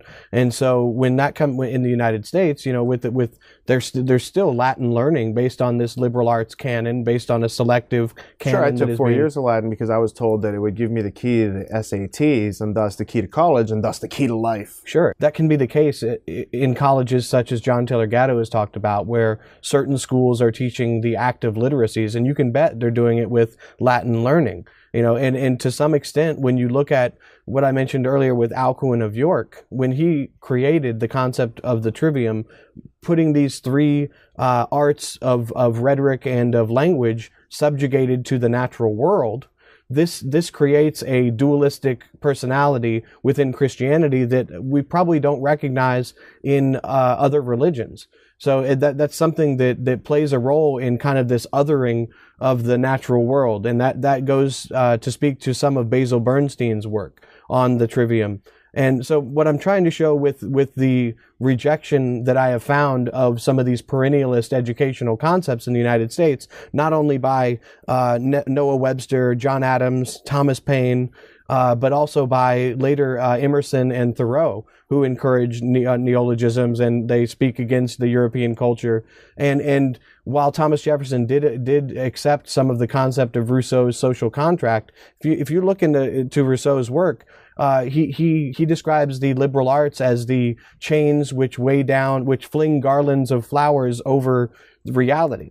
And so, there is a direct connection between the philosophy of Rousseau and the American Revolution, as well as with the Bavarian Illuminati. It's almost as if Rousseau is describing it as it's window dressing. It's a epistemological cartoon of society used by the state to propagate the state, instead of you actually getting in the dirty details of how government works, how history has worked by the rulers and the victors, destroying. And so it almost had become recognized as a techne, or a technology, which is a craft, which can be used to perpetuate a certain kind of culture. Masonry. And during German idealism, they recognized that as well. On the American Revolution, the last quote I would leave here, I have two from Thomas Paine. He says, "Learning does not consist, as the schools make it now consist, in the knowledge of languages, but in the knowledge of things to which language gives names." And that's from the writings of Thomas Paine, Volume 4. He also states that the American constitutions were to liberty what a grammar is to language. They define its parts of speech and practically construct them into syntax. So you start to see where this concept of the trivium really plays a role in statecraft throughout history. Thomas Jefferson also was friends with a French philosopher by the name of Destutt de Tracy. And Destutt de Tracy had been imprisoned, in which he wrote a book called Elements of Ideology. And in this Elements of Ideology, with help philosophically in the lineage of Francis Bacon, he took grammar, logic, and rhetoric and displaced rhetoric because it had fallen out of favor and brought in ideology, which was to be the science of ideas. Now, he gets this idea of the science of ideas from Condillac, who Condillac develops kind of this statue of man in which each attribute that makes it individual in thinking itself could be applied slowly over time to see what it is that makes humans tick. And they're trying to solidify a literal science of ideas So that's through like leading up ideology. to the Clockwork Orange mentality that comes out of Prussia later. Sure. Let's go back to this funny name that you said, de Stutt de Tracy. What the first 10 times that you had said that to me in the past 6 months in your research, it kind of just bounced off me like noise because I didn't take the time for myself to define it and understand it for myself. And so you see that this different name, it's de Stutt, which comes from a city that his family was from, and that became another part of the name de Tracy, another town that they had moved to, and they combine these names, and it ends up being this individual's name, even though it's a very unique name. It kind of just bounces off you until you take the time to look at his pictures, see when he lived, get to know a little bit about him. And then I found myself, like, the door's open. Now I can understand what his philosophy is, what he's talking about. But until I could actually get the definition and the nomenclature straight in my head and have a picture and understand how it's spelled, for me, it was very hard to get, an understanding. So if you at home sometimes have these problems, you're not alone. So let's bring it forward from de Stutt to Tracy and these ideas to Prussian nationalism that comes up right after, the American Revolution, the War of 1812. There's a lot of turmoil going on. There's a lot of, I guess as a result of Hegel discovering that the true nature of individuals is to be free, this told governments, hey, your clock is ticking, you are obsolete. As soon as everyone realizes individuality is where it's at, collectivism is done. So in the past couple hundred years, you've seen an escalation of collectivism and these ideas and these philosophies, the philosophic corruption of plunder and taking away from people who produce. The 1800s is just the hotbed that led into the 20th century, which led us into the predicament where we actually had to stop what we were doing and enjoying life and figure out what was going on, because the internet makes a lot of this information available, but very few people take the time and diligent effort to organize it as you have to make it useful. So let's fill in the 1800s a little bit. Sure. Well, with the American Revolution rejecting this ratio studiorum, or this concept of a unitary education, this is based on the fact that it's not compatible with a government based on natural rights liberalism, based on a natural rights philosophy. And this is even discovered later by the utopian societies such as Robert Owen and those that followed Horace Greeley, in which Zoe Thurmond, in her book, the Phalanstry Revealed, discusses how they could never have a general education ran by the state within a system of liberty, within a system of natural rights. And Frederick Bastiat also speaks against the unitary education system. He says, if you agree that you should have a unitary press, why not then a unitary education? And all that, it's the state top-down control. And James Madison also spoke before Congress and discussed how the unitary education, or the direct control of education by Congress, would be in direct contradiction to the founding principles of the United States and undo the work that had been done prior to the American or prior to the American Revolution and onward.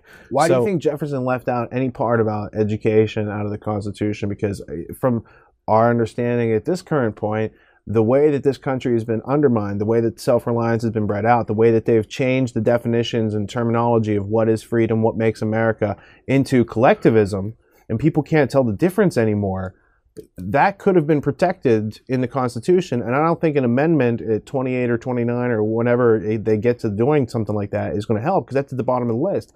It almost needed to be set out as a preamble to say there are certain things that enable people to become free, to remain free, to defend themselves against predators, to organize voluntarily and not come under the madness of King George ever again.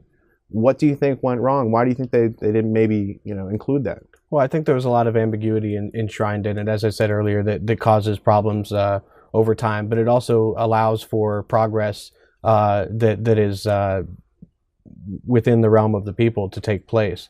Now, the arts are mentioned in the Constitution, but it's not in the context of the liberal arts. It's mentioned in the context of arts that man creates. And at the time that Jefferson and others were gathering to enshrine the Declaration of Independence and in the Constitution later, there was no unified science. There was no symbolic unified science of a Bertrand Russell. There wasn't even or a unified of a Ludwig inch Wittgenstein of measure, right? At that time. Right, and exactly. And they were very interested in Linnaeus's taxonomy, but they wanted to take some of his ideas and create their own new taxonomy, because in the United States, it was said at the time that it speaks in a language that only nature can interpret.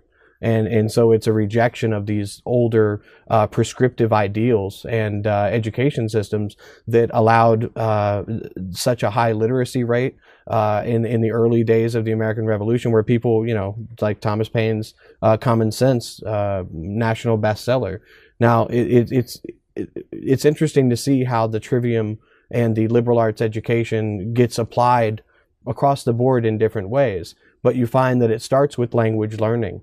And what you're trying to do is impart a language so people can speak within a society and have knowledge of their surroundings. And anytime you impart language and or reading, the next step should be how to defend yourself against unreality within the confines of those setups, because that's where a lot of authority and law and government, other forms of tyranny that have prevailed, take their residence, right? Sure. And so then you have a population that is growing and they're reading, and then you have another problem. And how can you control this? So you have to tell stories, and you have to implant ideas and certain social cues that control people, and this is talked about in a book called Intellectuals and the Masses. Forgive me, I don't have the author handy at the moment.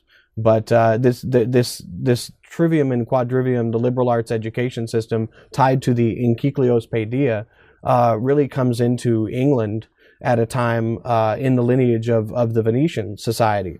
And Arnold Toynbee, one of the most respected historians who had his End of History kept in the Council on Foreign Relations archive during World War II, stated himself that without the Venetian Empire, Britain could not be immortal.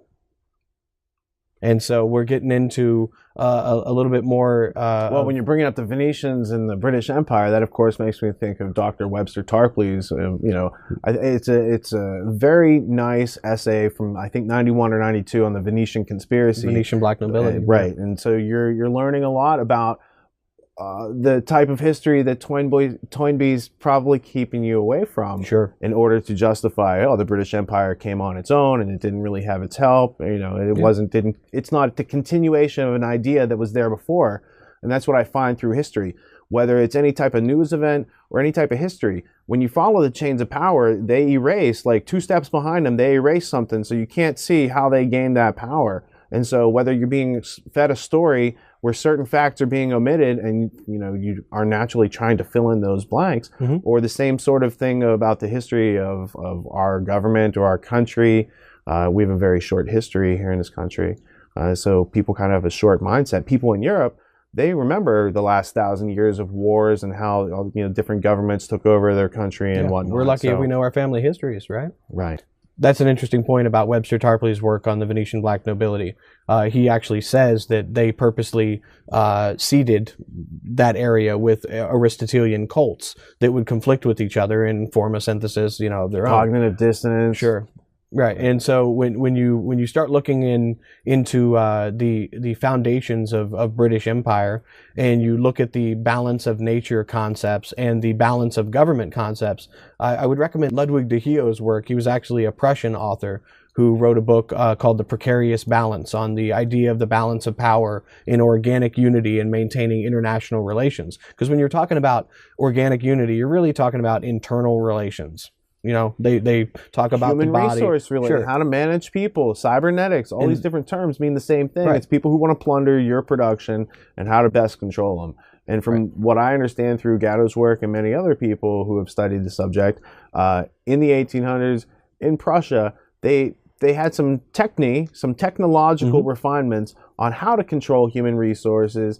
And we can even get into Wundt and the special, clockwork orange mentality that, you don't have a spirit, there's no electricity running through your body or anything magical left to discover. They've discovered it all.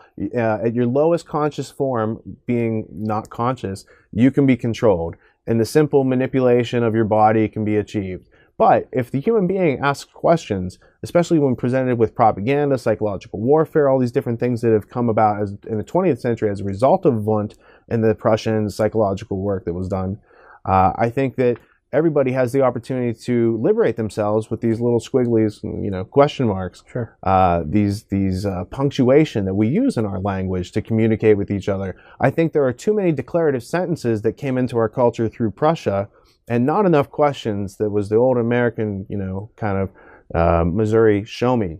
I got some questions. I don't believe anything until it's proven. Show me. Doubting Thomas, however you want to see it.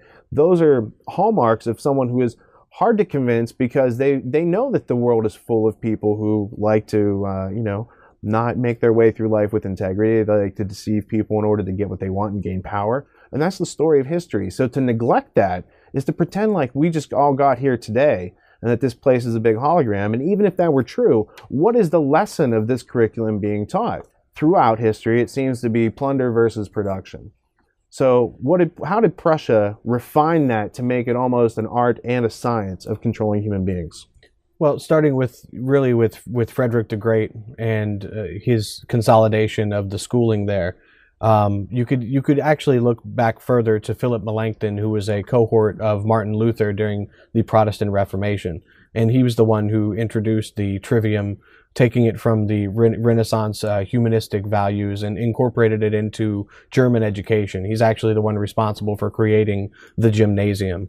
Now, when Frederick the Great later gets a hold of this... Didn't Obama just make some comment about the gymnasium and the German education system? Yeah, well, he actually, during the State of the Union, to continue, I guess, in the tradition of getting our educational technology from Germany, he mentions that in Germany right now, their high school education is the equivalent of a technical degree in the United States. So he's encouraging people to take up a very specialized technical degree, and seeing that as a way forward to boost industrial production within society. And this kind of goes back to the idea of Anglo-Saxon Prussianism and the fact that the United States, with the Prussian education system, which John Taylor Gatto has so thoroughly exposed, you see that the United States goes under a change similar to that brought about romantic nationalism in Germany.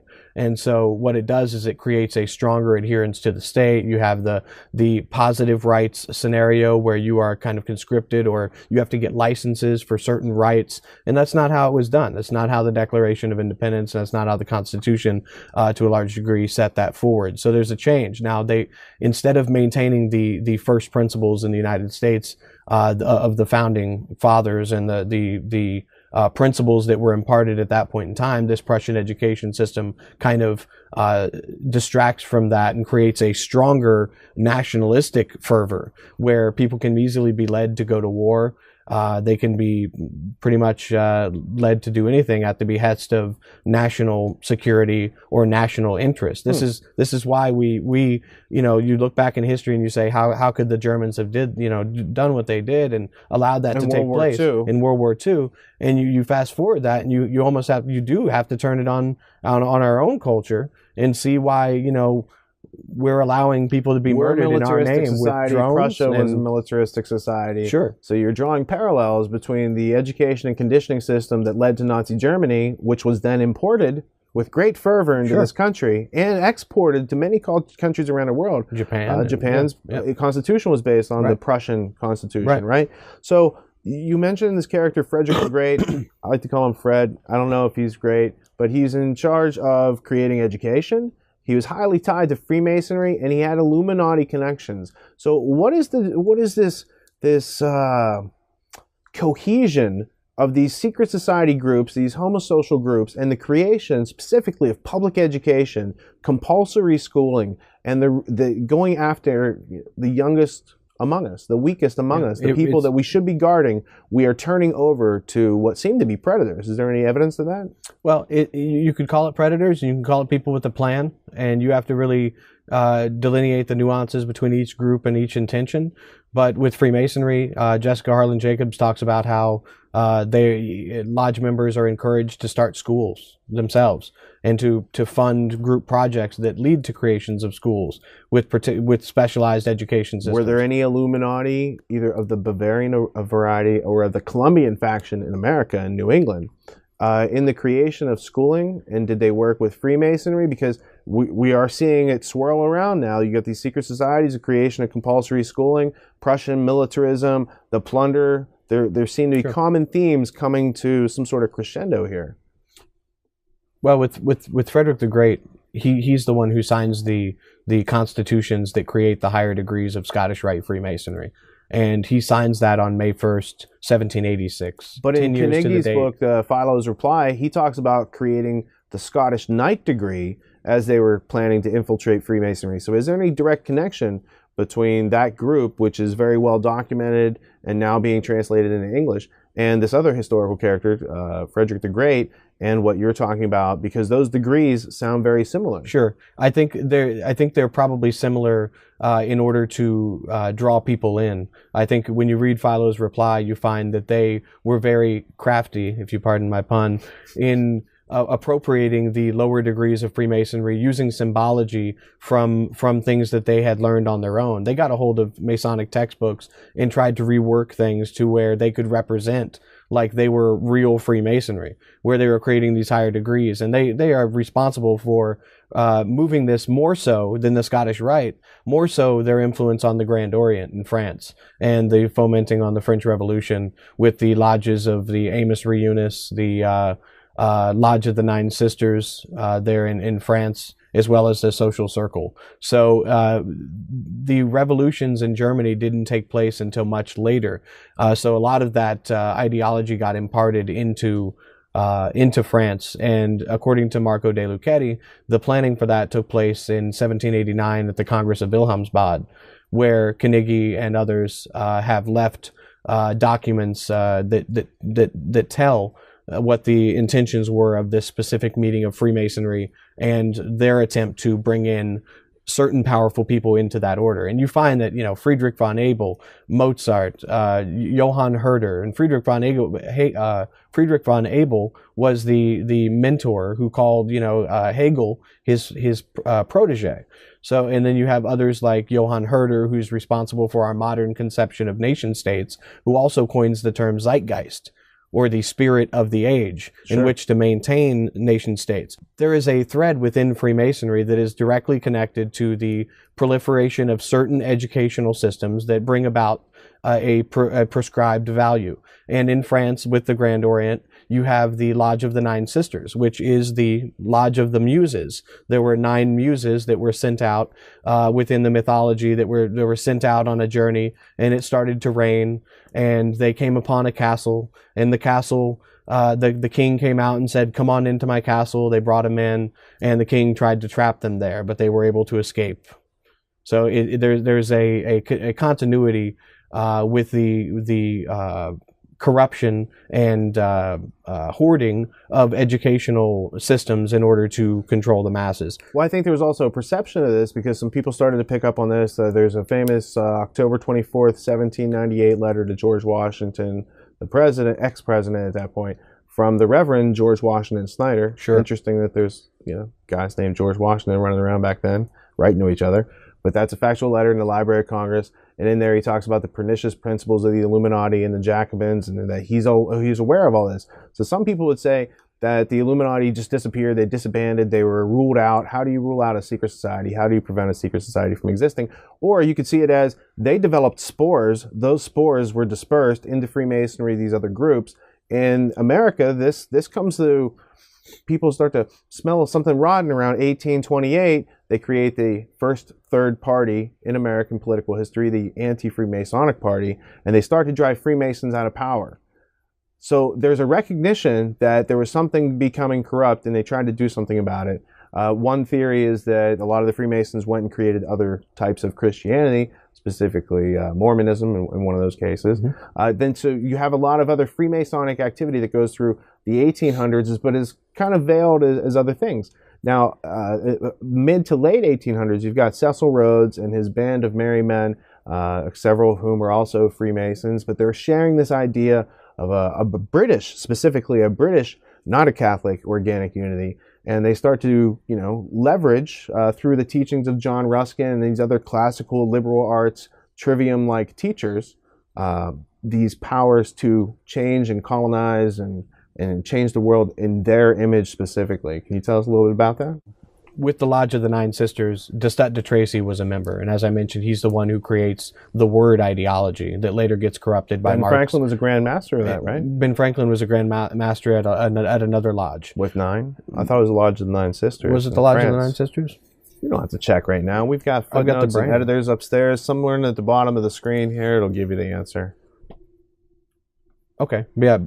I guess he was a member of the Lodge of the Nine Sisters. I thought he was a master of the other one, but yeah, so at the Lodge of the Nine Sisters, which is representation of the nine muses, which are the liberal arts, that come down throughout history, and the lineage goes to Martianus Capella, who wrote the Marriage of Philology and Mercury, which is the marriage of wisdom and eloquence, and this is in the oratorical tradition, not the philosophical tradition coming out of Greece. Philosophical alchemy in that book, right?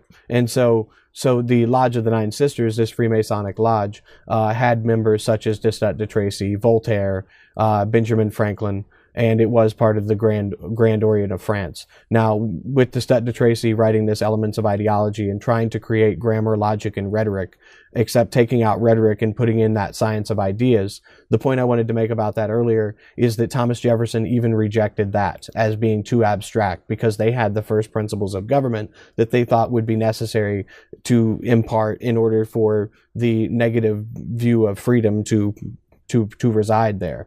So I think that's just an important point to make in relation to his connection to Freemasonry and the ideologists, and that this was even rejected by Napoleon, because he saw them as those that sought to establish first principles in order to base constitutions on.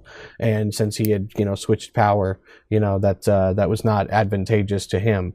And D'Estat de Tracy was deposed from his educational position in France, where he sought to create this. And in his own writings, he talks about making grammar, logic, and ideology a new unity that could be proliferated on man. Thomas Jefferson, while translating some of his other works on political economy, rejected that as being too abstract and not enough principle and measuring of existence. Jefferson definitely wasn't an empire builder. No, but I mean, he obviously had his own contradictions and atrocities, and It wasn't only him. And so when you point out Thomas Jefferson, Noah Webster, Thomas Paine, and those that sought to create a new American language with a new structure and a new way of creation with neologisms, this was really something that was profound at the time, especially with the English language not being really formalized into grammatical rules until the early 1700s. So that's good for the American Revolution section. Sorry, I had to get that in there. That's all right. All right. Cecil Rhodes. Well, we talked earlier about the Jesuit order and how the Jesuit order has become a model for similar societies that seek to put out their own agendas and enact them over time. The Illuminati refers to the Jesuits. Israel was based on the plan of the Jesuits. Sure. Cecil Rhodes, who also played a role of taking Jesuit learnings and. Yeah, and it's a concept that does go back to India in the monitorial learning systems, where you have a preceptor or a tutor directly over you that's keeping direct control and can pitch you against other people. And so that's what the Jesuit order has in its blood oaths. And while they have different aims, the Illuminati sought to create rings within rings and be able to push their ideas without telling everybody involved what was going on. So it's how they make another brick in the wall. Sure. And that's the craft of Masonry. What many people don't know about Cecil Rhodes and his plans to create a secret society is that his goal was to change the logic of the United States Constitution in order to bring the United States back into the fold of empire. He says if King George III hadn't been so incompetent, they would have been having meetings in Parliament in New York and England every other year. And he sought to create, through the concept of organic unity, overlapping set of rings of organizations within ecumenical circles, within sporting circles, within education. And this was meant to tell a story that would outlive the nationalistic concepts. When reading Carroll Quigley's Tragedy and Hope, published in 1966, he's a professor at Georgetown University who was a mentor to Bill Clinton, later president of the United States. You find that a secret society of like-minded men, stemming from the last wills and testament of Cecil John Rhodes, was enacted in order to bring the United States back under the control of British dominion. That was their ultimate goal. Now, this changed over time through the concept that I have already described with the ordinal and cardinal structures of a story. And his story was very much respected on both sides of the Atlantic. There were factions within the United States that agreed with Cecil Rhodes' vision for the world.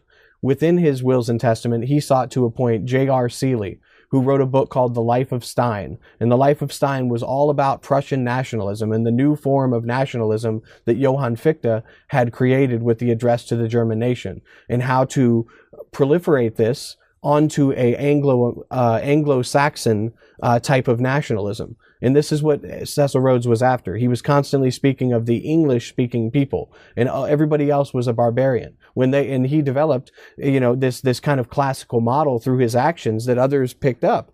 When he would go to South Africa and try to educate the Metabel amongst the population, and he saw them as lesser, and that there was only equal rights only for civilized men.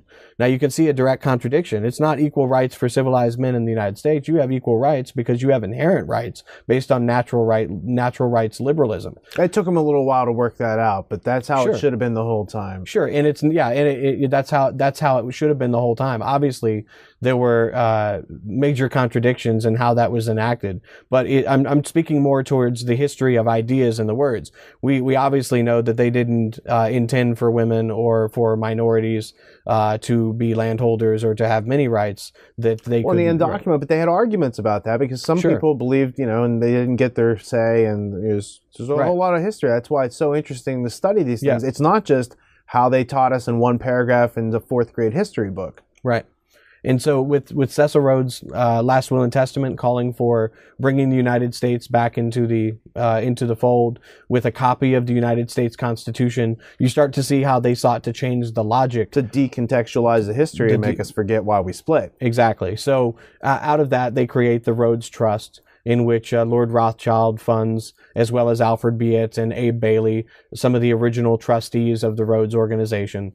And they bring in many scholars from the United States, more than anywhere else in the world. They say themselves that Germany was really just ornamental. They wanted to have political leaders from Germany come into the fold, but it was really about having 2 Rhodes scholars in each state of the United States and bringing the best and the brightest over there in order to affect a spatio-temporal consciousness shift in these individuals that might lead to profound change away from the nationalism that America was founded away upon. From self-reliance, away from everything that America was, was idealized to be.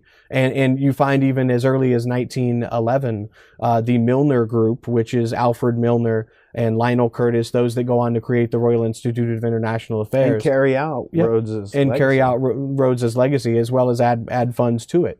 And involved in the Paris Peace Conference of 1919, and involved in getting the United States into war in the first place, which is where it's worth looking into Carroll Quigley's work. But it's not only Carroll Quigley. There's Porter Sargent, who has written many books on war and education and getting us into war, getting U.S. into war. And Charles Grant Miller, who actually worked for Yellow Journalism's Hearst newspaper, but he had written several works on how this group funded by the Carnegie Institute, funding Rhodes's legacy as well, were trying to decontextualize American textbooks. And he laid out the whole plan of Cecil Rhodes' last will and testament in 1922. And this was to remerge America back with the British Empire to make us a colony. Now, one of the interesting artifacts that I had the privilege to check out last week was that handwritten letter, the speech from Linus Pauling for Union Now in support of bringing America back under the fold of Britain, which was Carnegie's dream. This starts with the triumph of democracy at the turn of the century. So Clarence Street is a Rhodes Scholar. He's helping to carry out this plan. There's a book. I have the first edition of the book upstairs. I have the speech by Linus Pauling in his own handwriting.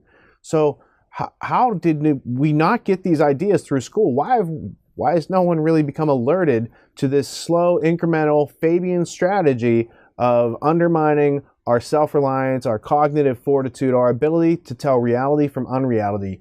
These guys are pretty masterful magicians of linguistics. Well, the founder of the Students for Democratic Society, SDS, Harris Woolford, was in his bathtub and he heard Union Now being broadcast on his radio. And Union Now was created by Clarence Street. He was a Rhodes Scholar from the United States who goes over to Great Britain and adopts the principles that Cecil Rhodes had set forward and that Alfred Milner and others had funded, and sought to create a imperial federation, a union of democracies. And what is so fascinating, and one of the origin of modern globalism. This is what Carnegie and Rockefeller and Council on Foreign Relations, all these later groups are spawning today to end nationalism. They use nationalism to get control of people. Now they're going to end nationalism and bring about globalism.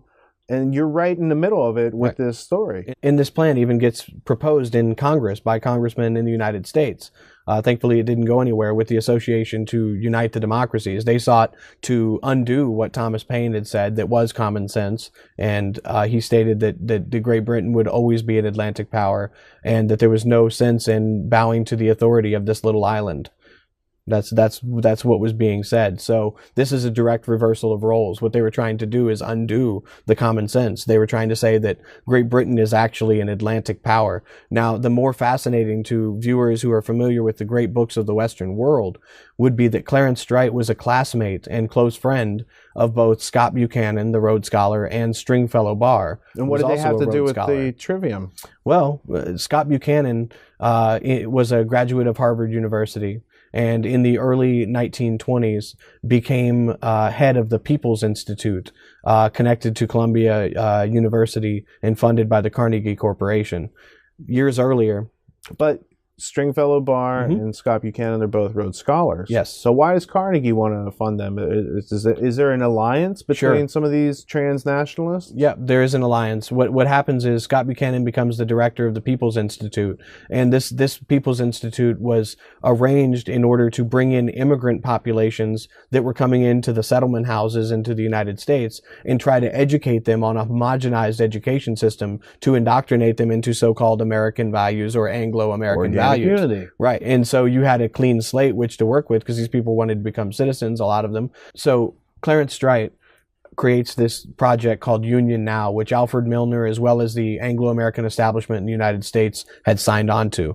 See, because after the last will and testament of Cecil John Rhodes, in which he said, he wished there could have been a parliament in New York and in England, they did get something similar. They created what was called the Pilgrim Society, in which one of the founders had been a brigadier general during the Boer War in South Africa that was all brought on by Cecil Rhodes and the Jameson raid that took place there. All people that were involved in Milner's kindergarten. So that was the origin of apartheid in South Africa. That's correct. Yeah, Chengiya Ragavan would call that the origin of apartheid. And that goes along with Jan Christian Smuts, who creates the philosophy of holism, which is really this organic unity principle that I'm trying to impart, that is the philosophy of British Empire. It's the philosophy of plunder. It's the philosophy of taking away other people's rights. They're just the latest to harness it. Right. And they're trying to be immortal with it, and they're succeeding because people rebrand it. Yeah, exactly. Yeah. So Harris Woolford lays out, and you said a minute ago that was so perfect for this discussion. He states that they would accomplish their goals of imperial federation or world federalism by using a Fabian society for federalists. That's the exact quote from Harris Woolford. And Harris Woolford's interesting because when Scott Buchanan is on his deathbed, he goes to interview him for one last time, and they write a book called The Embers of World Conversation, I believe. which is interesting to read. And what you find out is that in the early 1920s, Scott Buchanan at the People's Institute would be sitting around discussing Freemasonry with Richard McKeon and these other philosophers interested in Aristotelian societies, etc. And what you find is that he gets ascribed as rediscovering the Classical Trivium. Richard McKeon says that he had just got done studying with Etienne Golson, who was a medieval scholar who spent 30 years with Marshall McLuhan. Who also wrote a book on the Classical Trivium. And who also wrote a book on the Classical Trivium and studied under a guy we're going to get to in a few minutes, I.A. Richards at Cambridge, who was trying to bring in the Classical Trivium through the Harvard Red Book, and James Conant at Harvard University, in which the general education or the trivium and quadrivium concept was being reemployed.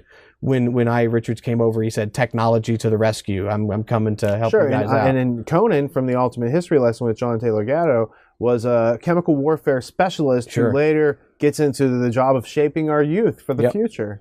In Poetry and Mathematics by Scott Buchanan, he discusses how they used to sit around and talk about Freemasonry and Rosicrucianism and secret societies. And then miraculously, this is the guy who is said to have rediscovered the Classical Trivium. And around this same period of time, there was an honors course being taught at Columbia University by John Erskine, who was hired and given a medal by Nicholas Marie Butler, the president of Columbia University and also the president of the Pilgrim Society. John Erskine says in his memoirs that he had a student in his classroom who, when a priest came in to discuss the logic of St. Thomas Aquinas, who, by the way, believed greatly in the great chain of being concept, that this student's life was changed forever. And this student was Mortimer Adler. He was contesting the logic of Aquinas until it was explained to him that logic could exist within systems. Is that the same Mortimer Adler who paid someone else at Columbia to do his PhD thesis for him and then took credit? I'm not aware. I believe that's his own. I believe that's his own. In his own words, and I would reference the Blue Trivium book, the Randall Hart Classical Trivium book that recounts that story. But so Scott Buchanan is the head of the People's Institute, instituting this this new concept that he thought he had rediscovered. And Mark Van Doren, who is the father of the famous trivia 21, cheat, right? Who cheated on national television. He writes a poem in commemoration of Scott Buchanan's rediscovery of this trivium concept. He's also a co-author of the great books. That's correct. And so John Erskine is one in a legacy, bringing this great books canonical education of selective reading into the United States. It really comes from George Woodbury and John Woodruff, who was a member of the X Club, and then goes to Matthew Arnold, who said that all the best culture had already been said, and that's all that needed to be proliferated. So you see that direct connection. And Matthew Arnold, when Cecil Rhodes was dying in South Africa, he had Matthew Arnold as his eulogy. Essentially, as he was passing away, he had Matthew Arnold's eulogy to Oxford read to him as he lay dying. So Scott Buchanan's teaching at the People's Institute. The source for Carroll Quigley's Tragedy and Hope is speaking there on occasion, Alfred Zimmerman, who's also a director of UNESCO in the United States. And lo and behold, you have a guy come along by the name of William Benton, who was actually a governor of Connecticut for a time. He founded the Benton and Bowles Advertising Agency. They're responsible for creating the modern soap opera.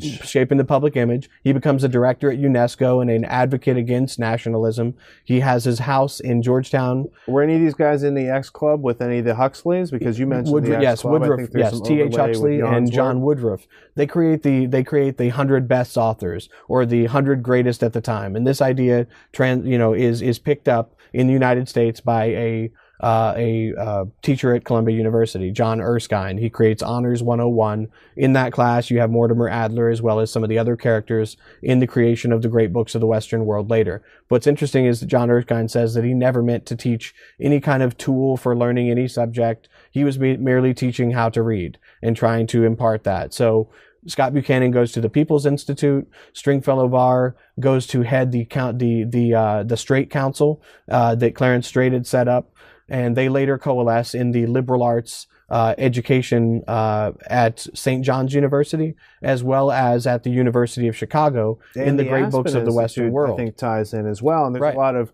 Plato Absolutely. logic of how do you say the noble lie? Leo Strauss. Right. So William Benton. Neocons. William Benton is the vice president of the University of Chicago, or Rockefeller University. Sure. The president at the time is Robert Maynard Hutchins, who hires Leo Strauss and brings him into the fold at the University of Chicago. And he's also the one that allows the metallurgical laboratory underneath the football field that contributes to the Manhattan Project. But he's the quintessential white Anglo-Saxon Protestant, as he's described. So what you find since Cecil Rhodes' Last Will and Testament is various attempts through creating the transatlantic organizations such as the Pilgrim Society, such as the Council on Foreign Relations, and the Royal Institute of International Affairs, which was created by fellows of the Rhodes Trust and the Rhodes Will, Lionel Curtis being one in particular, as well as Abe Bailey, Alfred Biot, and Jeffrey Dawson, who was actually an American, who met in the early 1900s in 1919 at the Paris Peace Conference, and weeks earlier at the Hotel Majestic, which was meant to influence these transatlantic bodies that would influence foreign policy and help create supposedly an informed decision amongst people in those countries. How did Arthur Balfour, the Balfour Declaration, Lord Rothschild, Cecil Rhodes' Last Will and Testament, and the creation of Israel all tie together? Well, the way I understand it, the Balfour Declaration is like a land deed that granted the land that became the modern state of Israel. Arthur Balfour was a member of the Pilgrim Society. The Pilgrim Society was created in 1902 around the American ambassador to England, to the court of St. James, and the British ambassador to New York.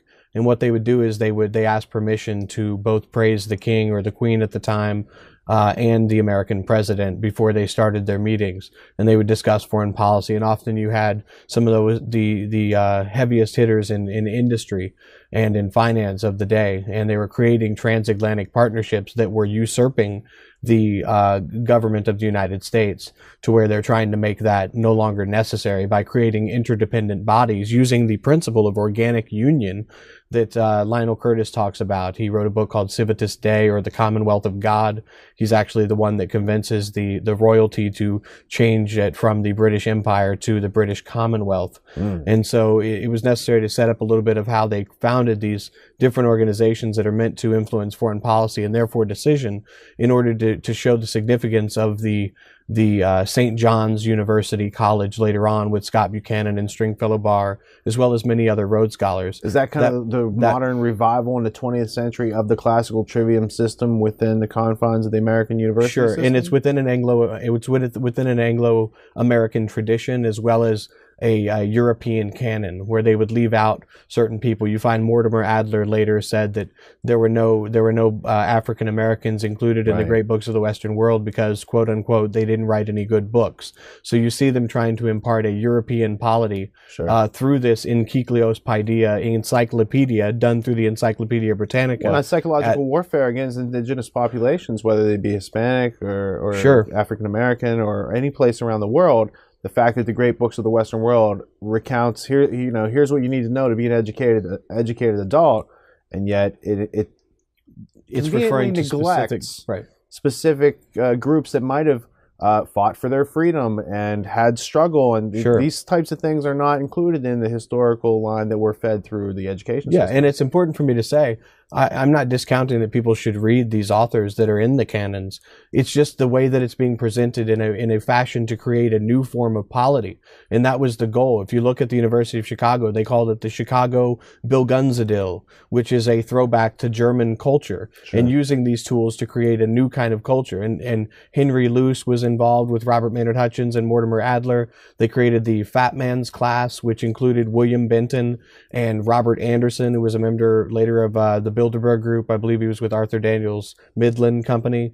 But William Benton, the most significant to be influenced by this idea that came from Columbia University into the University of Chicago, is William Benton. He founded that Benton Bowles ad agency. He was the head of Lord and Thomas, which was founded by Albert Lasker, who's one of the founders of modern advertising. There's also a Rhodes scholarship mentality of the J. Walter Thompson's company. So there's a lot of advertising, marketing to change the cultures around the world to be more like the British. And in a book by Denise Sutton called Globalizing Ideal Beauty, she thoroughly exposes how the J. Walter Thompson Company, which did the American advertising overseas for the De Beers Diamond Cartel, as well as others that Cecil Rhodes was the founder of, they employed a lot of behavioristic thinking, as well as, John B. Watson and others. But she specifically states Watson worked there as well. Yeah, he was a director. He worked his way all the way up to VP of the company, and he stayed in ad. So after he abused little children like little Albert, at Johns Hopkins University, founded by one of the Yale Troika, of course, with the German influx of the research universities into the United States, of which Johns Hopkins is a model of.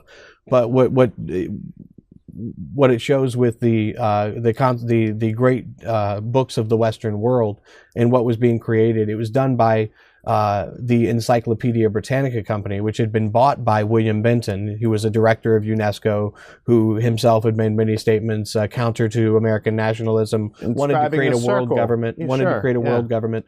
William Benton himself had been offered a Rhodes Scholarship, and he turned it down in order to go into National City Bank, where he was alongside R. Gordon Wasson at National City Bank. He was also with Paul Hoffman. They were involved in the creation of the Committee for Economic Development that developed the Marshall Plan, which is talked about in Lily Kay's book as well. The Marshall Plan, where they were able to kind of change the European economy based on what they didn't get to accomplish with the Bank of International Settlements, in the 20 years before. So in the 1940s, you find William Benton buys the Encyclopedia Britannica, which was the Encyclopedia Britannica. It was created in Britain as a counter to Diderot's encyclopedia during the French Revolution. Sure, it's unified consciousness. It's battling unified consciousnesses. That's what it is. And so you have Diderot, who has his own encyclopedia, and he has his own thoughts. I'd recommend Gottfried Lessing, who's talked about in Critique and Crisis, the book that deals with Freemasonry. Reinhard Kostelik's book.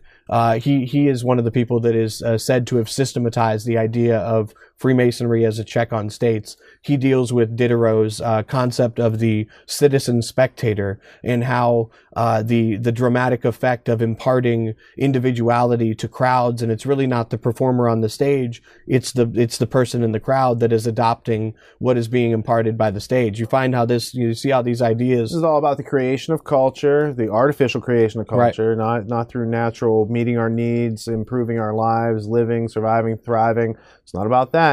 It's about them imprinting their will on us. Sure. So tell me how someone who hangs out with the Rhodes Roundtable group, someone who might have been a Freemason like H.G. Wells and his works, is shaping culture alongside someone named I.A. Richards, who we mentioned earlier. Okay.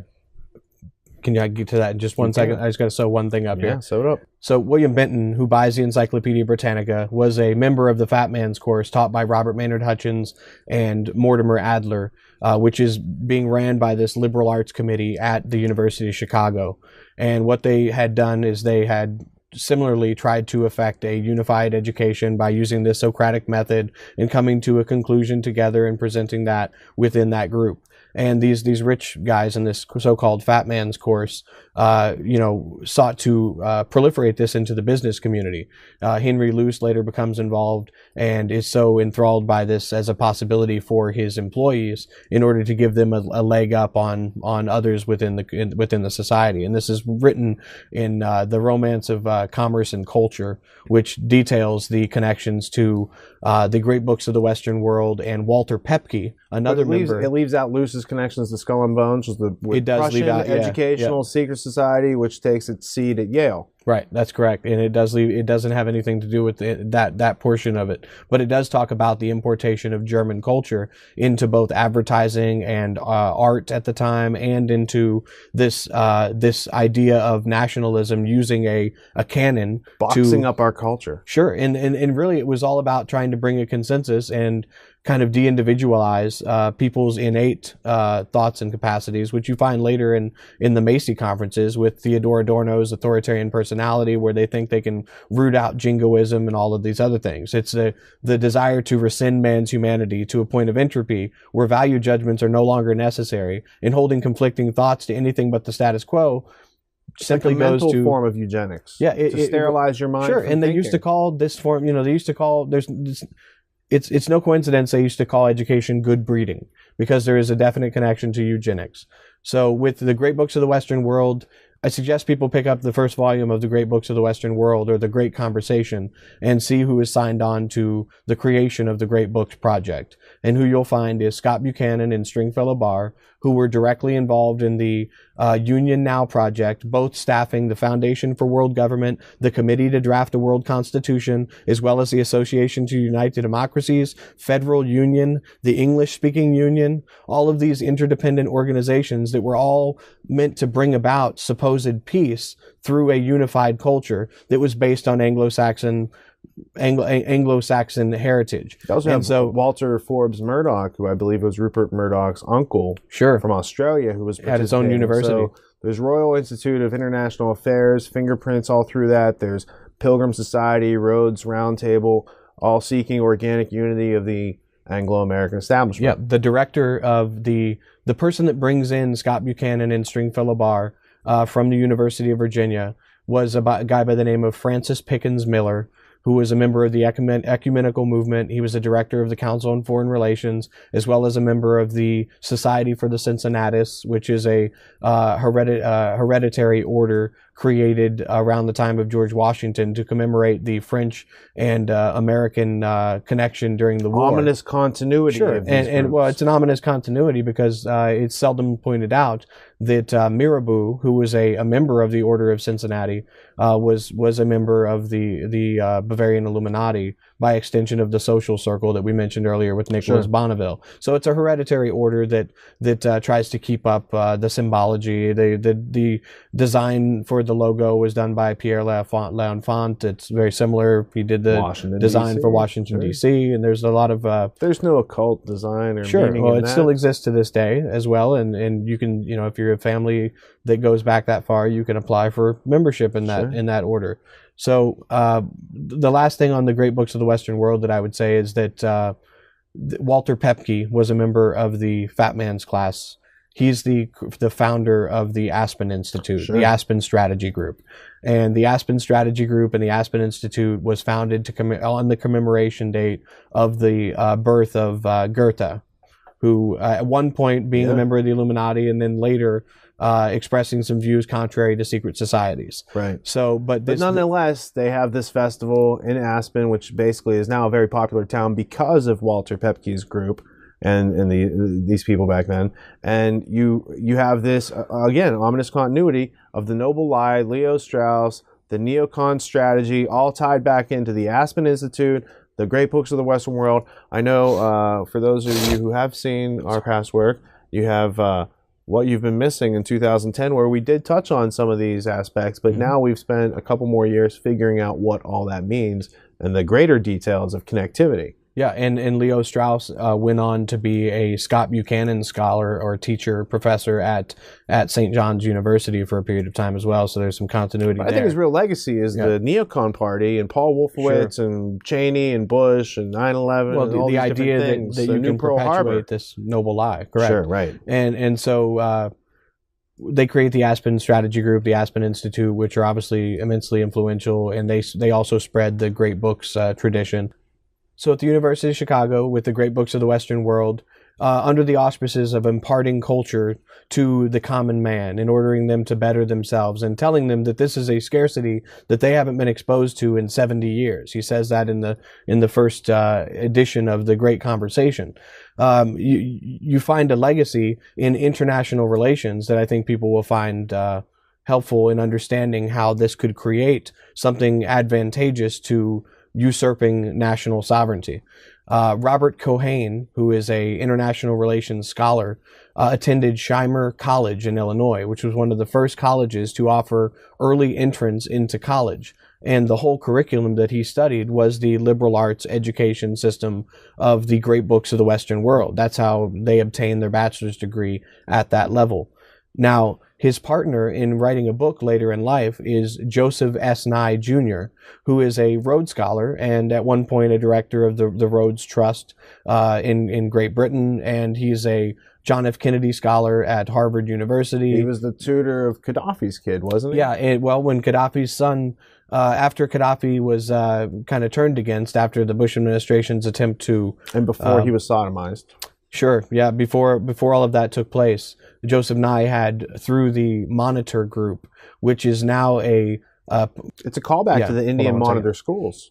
Well, yeah, Joseph Nye helped Muammar Gaddafi's son with his doctoral thesis, which happened to deal with transatlantic issues and how global identities could be established. It's worth reading, and he got in quite a bit of trouble for it after Gaddafi took the turn in the media that he did, and they decided to take him out.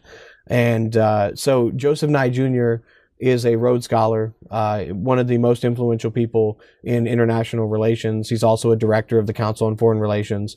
Him and Robert Cohane wrote Power and Interdependence, which is an international relations theory based on interdependence of nations and creating transnational bodies through corporations that would sow more interdependence throughout the world and bring about the kind of order that they desire. And it takes longer than maybe some of the British plans that were also funded by the Rockefeller Foundation, with the British Committee for the Theory of International Politics with Herbert Butterfield. And this is the side that really drives the Royal Institute, and more specifically, the London School of Economics. Sure, it's a Fabian socialist creation, also funded by the Rothschild banking family, famous internationalists. And they're the ones who bring in over 100 or more of the top Libyan officials under Muammar Gaddafi to re-educate them within government relations, so they could go back and have a stronger structure of government there. And that's where Muammar Gaddafi's thesis that Joseph Nye helped him on, Muammar Gaddafi's son's thesis that Joseph Nye helped on, was written for the London School of Economics. So there's so much detail. And in order for somebody to do their own work and see if there's validity to what I'm saying, I would urge people to look into a paper called The Real New World Order by Anne-Marie Slaughter. And you find that throughout the Council on Foreign Relations and throughout the legacy of Rhodes in establishing these international bodies like the International Pacific Institute, etc., you find that they sought to take over realms within the State Department. And they created an office themselves around the time of the Marshall Plan called the Policy Planning Office, or the Office for Policy Planning. And if you look at the legacy of who has held this position, I would say that over 65 or 70% of them have been members of the Council on Foreign Relations, if not directors. Now, who's Anne-Marie Slaughter writing to? Is she writing to conspiracy theorists? No, this was a paper of Foreign Affairs, the Council on Foreign Relations publications, the Real New World Order that she wrote. By Anne-Marie Slaughter. And this is where she also talks about the complex interdependence theories of Joseph Nye and Robert Cohane, and how they are the driving intellectual basis of the Council on Foreign Relations internationally, and how they do business with their attempt to influence foreign policy. Right. And there's a lot of time it kind of gets put in a cartoonish manner. I mean, these are people with ideas that may not necessarily know the legacy they're perpetuating. Sure. Now, there are many of them that have stated quite openly, like the chairman, David Rockefeller, that his goal is to create an international polity. And to do away with national borders. And he admits to it. Right. And there have been many admirals and people that have stepped away from the council who have said that they don't want to be involved in something that is going to usurp American sovereignty. Well, is there any heritage or lineage to this term New World Order? Is it something that Anne-Marie Slaughter made up? Or does it have a deeper history maybe with the Fabian socialists someplace along the line? Yeah, I mean, I think the concept goes all the way back as far as you can imagine. But with the terminology, you hear that raised by H.G. Wells, who was in Fabian circles. Well, H.G. Wells was a Fabian socialist, a famous Fabian socialist. He also hung out with many of the members of the Round Table groups. He admitted that there was a conspiracy, and that they decided that it be an open conspiracy, that they could write about it openly, that the public didn't read. And if you had read along with Wells's books, you've got The Island of Dr. Moreau, which is about organic unity through eugenics, dehumanization through molecular biology. You've got his book, The New World Order. You've got his book, The New Machiavelli, The Shape of Things to Come. There's just so many connections with H.G. Wells through Freemasonry to Rhodes and Kipling and all these other characters. He is one of the most fascinating, axiomatic characters that you can look into and find all these other valid perspectives of things we're told by very credible authorities in very credible, calm ways, right, that these things don't exist. but in fact they do. They're in your library, they're at these bookstores. You can get your hands and start to read into what I.A. Richards or H.G. Wells and these characters with 2 initials and a last name had to try to, you know, make everybody the same for management purposes. Yeah, and I.A. Richards is one of, like H.G. Wells, who endorsed the idea of a American federation or a federation of democracies, this democratic union that they sought to erase national borders at the behest of this aristocracy or this class that felt that they were they were capable and ethically responsible to control the many. Sure. So with regard to H.G. Wells and the shape of things to come, he discusses newspeak as well as elsewhere, where language could be broken down in a way to spread a certain culture as far as can be, well, and how it could also be used to control technology. Right, to use it as a technology and to control the thoughts of those that interacted with those languages. I think what H.G. Wells is referring to is C.K. Ogden and I.A. Richards' work, The Meaning of Meaning, and the work that they did together on the creation of Basic English, which was an 850-word language structure that they thought they could introduce into China and into cultures where no English was spoken in order to have an inlet into commerce and into statecraft and to influence that society, because many of these older societies have languages that are protected through their social customs and the way they interact with others, and there was a push, as there still is today, to impart the liberal arts into China in the hopes that it will create a civil polity. There is a university that's doing that right now. So it's interesting to hear Gatto's stories about how they want to stay away from Prussian education or see how they can try to, work their system. But it's also the other way around, that there was this creation of a language structure that was meant to limit people's capacity to think within the English language. They wanted to spread it all around the world to create a unified culture. Well, language is a technology. It's a form of technology. It can be a limiting technology, as in the Classical Trivium, or it can be an unlimiting technology, as in the case of what we've been presented through Gnostic Media and Gino Denning's version of modernizing it for individuals, as opposed to the system to make individuals into a collectivist mindset. Yeah, and also I would actually take it further in saying that inherent rights in our inherent capacity to reason displaces the need for arcane rules of judgment in that capacity. Now, it doesn't mean that people can't use that in order to see that in humankind, to see the capacity that it already exists. And I think that's what common sense and the period, that people say the fire in the minds of men was really about, because it was a rejection of the idea that you had to use some prescription to exist within the world, because existence exists. And now, while it can help to have these methodologies in order to further your understanding or to make a process streamlined, I think also there is a need to preserve the oral traditions and the familial cultures that make true culture, true organic unity. Well, that's what they're trying to attack. Possible. That's the whole reason. Yeah, they want to do away with. They want our rights because, and they change our language to get to our rights. There's some very important things that they've taught us, basically to forget about, and that they don't mean anything. And that's the scam. That the most important things aren't worth anything. The things that are worth nothing are the most important. That's the whole diamond scam, as Cecil Rhodes and all these other characters have played out and gained power from. But it's all the use of technology, specifically language, to have a stranglehold over a population. That is cybernetics. It's using information and technology to manage human resources. And that's every bit what H.G. Wells and I.A. Richards are trying to do from their different angles. They're like a vice that's just squeezing the self-reliance out of a society. And psychological warfare with H.G. Wells, The War of the Worlds broadcast, then was rebroadcast by Orson Welles, So this whole idea of using the mind as or as Stephen Biko would say, the most powerful weapon in the hands of the oppressor is the minds of the oppressed. This is what we're describing with the history of the Classical Trivium, is it not? Yeah, I think with what I. Richards was trying to do, you see him at Cambridge University.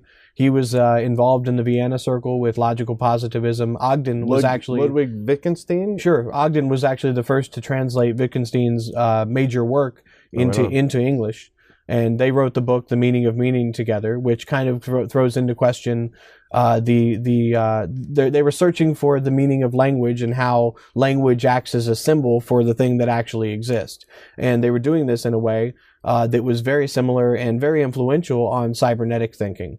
I.A. Richards himself was a member of the Macy conferences, which is really at the birth of cybernetic thinking and applying cybernetics to the social order. But what I find most intriguing about I.A. Richards is his creation of a literary criticism called New Criticism. Now, New Criticism, by his own words, was meant to allow a reader to read a document of historical significance, but leave the historical significance out and bring that up to date to battle with the historical causes in the present tense in a way that negates the importance of keeping that intact. Decontextualize the history, break people's chain of attachment to that which originated America. And since the 1930s, because of I.A. Richards, he influenced much of our secondary and higher education in the separation of literature from history. Mm-hmm. These aren't things that used to be, taught separately, because they weren't taken lightly back then either. No, because what you're imparting is the historical. What if you took that to the Constitution? You're going to take that to the Declaration of Independence, and that's what they tried to do. You find by Carroll Quigley that the Rhodes-Milner Roundtable Group, of which I.A. Richards subscribed to the philosophy of, he wrote numerous books on the world government and using basic English in the books to describe that world government, leading up to the UN or Imperial Federation, like the Royal Institute wanted. But what you find is that this concept of decontextualizing history in order to bring about an organic unity really goes back to the German Romantic movement translating into England by Samuel Coleridge. And then Samuel Coleridge is a major influence on the liberal Anglican tradition, and Matthew Arnold, as well as J.R. Seeley and the people I mentioned that were very influential on Cecil John Rhodes, and his need to spread the English language and classical education as the best culture in order to eliminate the intrinsic value of other cultures around the world, because they didn't see them to have any. They were barbarians. So I. Richards wrote numerous books on New Criticism, where he says the goal was to bring about organic unity from the text. This New Criticism gets picked up by Cleanth Brooks and Robert Penn Warren and the Southern Agrarian Movement, many of which were Rhodes Scholars. Doesn't mean they were all involved in some conspiracy. Robert Penn Warren was. Yeah, he was a Rhodes Scholar. Exactly. So was Cleanth Brooks, I believe.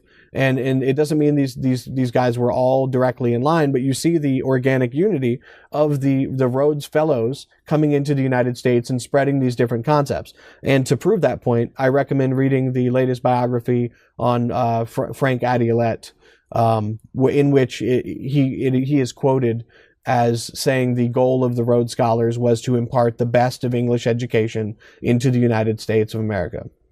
Wow. And that going in contradistinction to what I said earlier about the creation of new language and the new principles that Jefferson and Madison and Noah Webster particularly sought to create with his spellers and the grammars that were called spellers, where they sought to change and create new words to create new concepts, to exist and to create new concepts to further liberty and further freedom. Lord Percy, who was a member of the Royal Institute of International Affairs, says that Thomas Jefferson was illogical and insensible for his support of government as a protection for the people from tyranny. He said that the United States government was set up no different than any of the other colonial federations that had decided to get together to create a body that would still be part of the imperial design. So he's trying to undo the American Revolution. And there was a book by, I believe, F.S. Marvin called The American Commonwealth, and another that he wrote, a biography of Alexander Hamilton, that in 1911 they sought to read in order to discover the causes of the American Revolution in order to reverse it. And so you see this influx, just like the Venetian Empire brought in Aristotelian cults in order to upset the culture of the time there. You see this same kind of thing being done in the United States in order to keep the culture alive. And Arnold Toynbee, who was a strong member of the Royal Institute of International Affairs, as well as his own Toynbee group, which was connected to the Milner group, talked about in the Anglo-American Establishment by Carroll Quigley. Arnold Toynbee's education was the trivium in quadrivium, and it was his power of analogical reasoning that he sought to use to end the nation state. Well, this whole idea of organic unity, the changing of terms, leads us into a place where we can conveniently bring it all full circle, from the Greeks all the way up to the 20th century. Eugenics, it was changed after Hitler gave it a bad name to molecular biology. How does Dr. Lily Kay of MIT, the Rockefeller Institute, the Rockefeller Foundations participating in the eugenics, Caltech, how does it all tie back together as the organic unity that they're trying to artificially instill and create and force on people, taking away their rights all over the planet? Did the Greeks practice eugenics? Yes, they did. And Aristotle and Plato both maintained the use of the benusec, or the barbarian, or those that weren't fit for society, and they sought to manage, birthing practices, and it was all about, creating a caste. That's why certain people within society, whether were allowed to do anything, and other people. That's why you have the warrior monks and the guardians, those that would be the philosopher kings, those that would keep the others in check, because they said that you were born into a specific form. Right. And in some degree they did the same hierarchical structuring with the natural world, subjugating people based on what they thought was the quality of their soul. I mean, I've not seen that index in their logic. Well, at least they thought in that case that people had a soul, whereas Wilhelm Wundt says you're a clockwork orange, you have no soul, you can just be, played with like an animal, and Sure. He doesn't have to feel bad about it. Well, in Wilhelm Wundt's, just for a connection, Wilhelm Wundt's grandfather was a member of the Order of the Illuminati, the Bavarian Illuminati. And who were some of Wundt's famous students? Some of Wundt's favorite students would be Frank Angel, as well as Of Yale?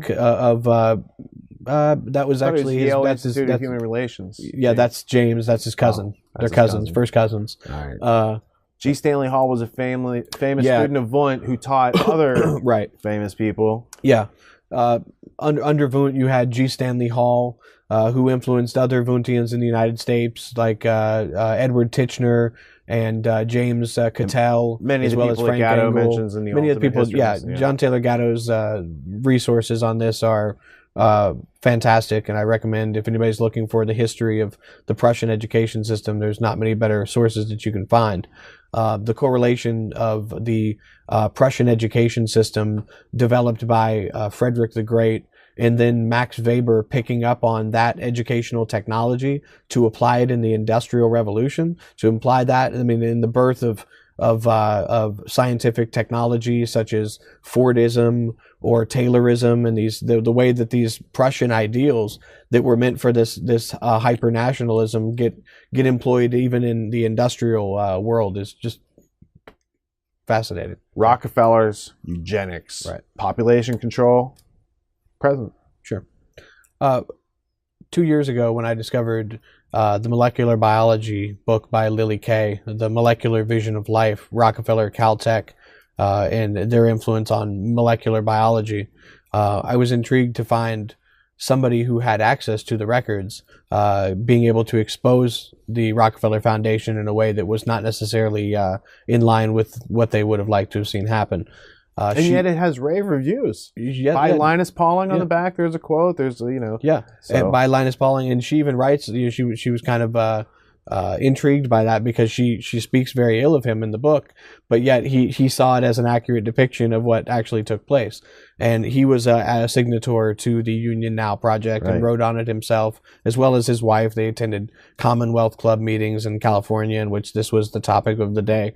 And that's other organizations that are connected to the Council on Foreign Relations. Bilderberg Group, Trilateral Group, these different work groups that even more the will. locally, they created foreign policy associations in the United States that acted as subsidiaries in Louisville and Atlanta and Florida, all over, in order to push the same ideas, using the Delphi technique, of course, in order to bring people under predetermined foreign policy objectives, to get their support in order to manage their consent, such as Walter Lippmann, a fellow member of the Council on Foreign Relations, would have wanted. Lily Kay's book, the main crux of her argument, which I find very plausible and very researchable and verifiable is that molecular biology is really a continuation of the earlier eugenics programs that were developed at Cold Spring National Harbor, funded by the Carnegie Institute as well as the Rockefeller Foundation, in order to try to perfect this science of man project. And this really begins with Edward Allsworth Ross and his influence of social control, and the creation of the Yale Institute of Human Relations, later on the creation of the Tavistock Institute, and these different ways of mapping the human individual in order to do away with its individuality. Sure. And so with Lily Kay's work on eugenics, she has shown how molecular biology really masks the eugenic principles within its new rhetoric. And it's not being done in a way that is necessarily manifest for the common population. You are finding progress that is getting enshrined within nonprofit organizations. And there is a lineage for that throughout time, where people want to hoard technology in order to artificially release things on a timed manner based on how they feel the populace is enlightened, or based on what would be cost effective to unleash. I mean, if they found a cure for cancer, would that undo the model of current medicine today if they release that? So what you're saying is, by changing the terms and definitions throughout history, this is how they've removed individuality, this is how they've removed liberty and freedom from individuals, created the collectives, created the state of any variety through history. Whatever you want to study, you can see these themes repeating again and again. This changing of terms from eugenics and their negative and positive aspects of them wanting to make themselves better and basically make some other people go away.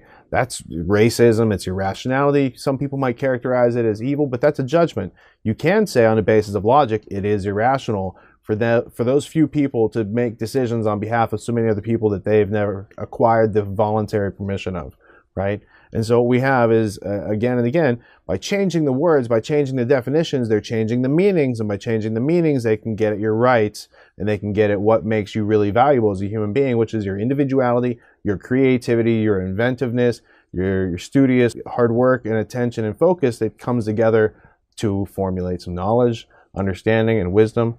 Kevin, I would like to thank you for spending so much of your time to share with us, because it took a lot of research time on your part to even get to the part where you could communicate with us. And I think people will be growing from this conversation for a long time to go. And do you have any closing remarks? Sure. I think a good closing thing to impart is to just realize the obviousness of the logic behind the creation of the liberal arts education. You're dealing with a slave versus free dichotomy, where the free person was only free because they had access to this knowledge that would make them free within a system.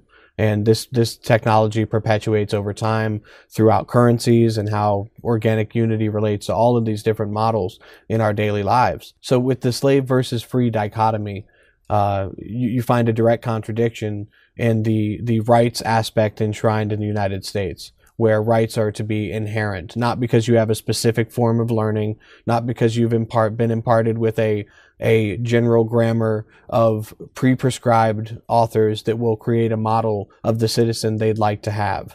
So the idea of having to have a certain kind of education to be free is fallacious to the form of government created in this country. And the first principles established by natural rights liberalism, which in my opinion used a linguistic nominalistic strategy without embracing nominalism, used that strategy to upset the authority of the day, to upset the auctors and the storytellers of that day, and those that we place our authority and our values and our lives into. Now, we can create common bonds through our own volition. We can create common communities that have a natural unity. You know, we have these sports figures today. We have sports teams where the individual playing for the team comes from a whole different region, but yet all of a sudden he's representing this city, and people think this is my team, and they take their accomplishments with them. Tribal mentality. Well, John Taylor Gatto pointed out Reinhold Niebuhr, one of the ecumenical people involved with Dorothy Sayers, how he talked about the non-thought of received ideas, and the idea of seeding your own individuality and accomplishments into another person. Now, did I go to the moon? Did Americans go to the moon? We did. You know that. Did we go to the moon? We won World War II. And you can look at it from a perspective of humanity and say that's great that, you know, we're as you were around back then. Well, no, I wasn't. But what I'm pointing out is basically this idea of ceding your own individuality to the accomplishments of the greater whole, and especially when those entities are really there to harvest your money, to get you in their seats. It's not your team. They don't, you know, it's good to be, if it entertains you, that's fine. There's nothing wrong with that. But be aware of these other areas and how they can be used to push a certain viewpoint or get you to support military actions and other things. So I think it's really common sense that the liberal arts education being based on a slave versus free dichotomy, and the idea that you have to have some certain form of education in order to have a free mind. You know, Bob Marley says, none but ourselves can free our mind. And they very much were doing the same perpetuation of a strict classical education on the African people to bring in those that they thought could run the authority down the road. So in the same way, in the United States, there's nothing wrong with reading the great books of the world. There's nothing wrong with reading these individual authors and making your own decisions. But when you have somebody else's roadmap and they're leaving out key portions of history based on arbitrary reasoning in order to create a certain type of polity, it's something that you need to pay attention to.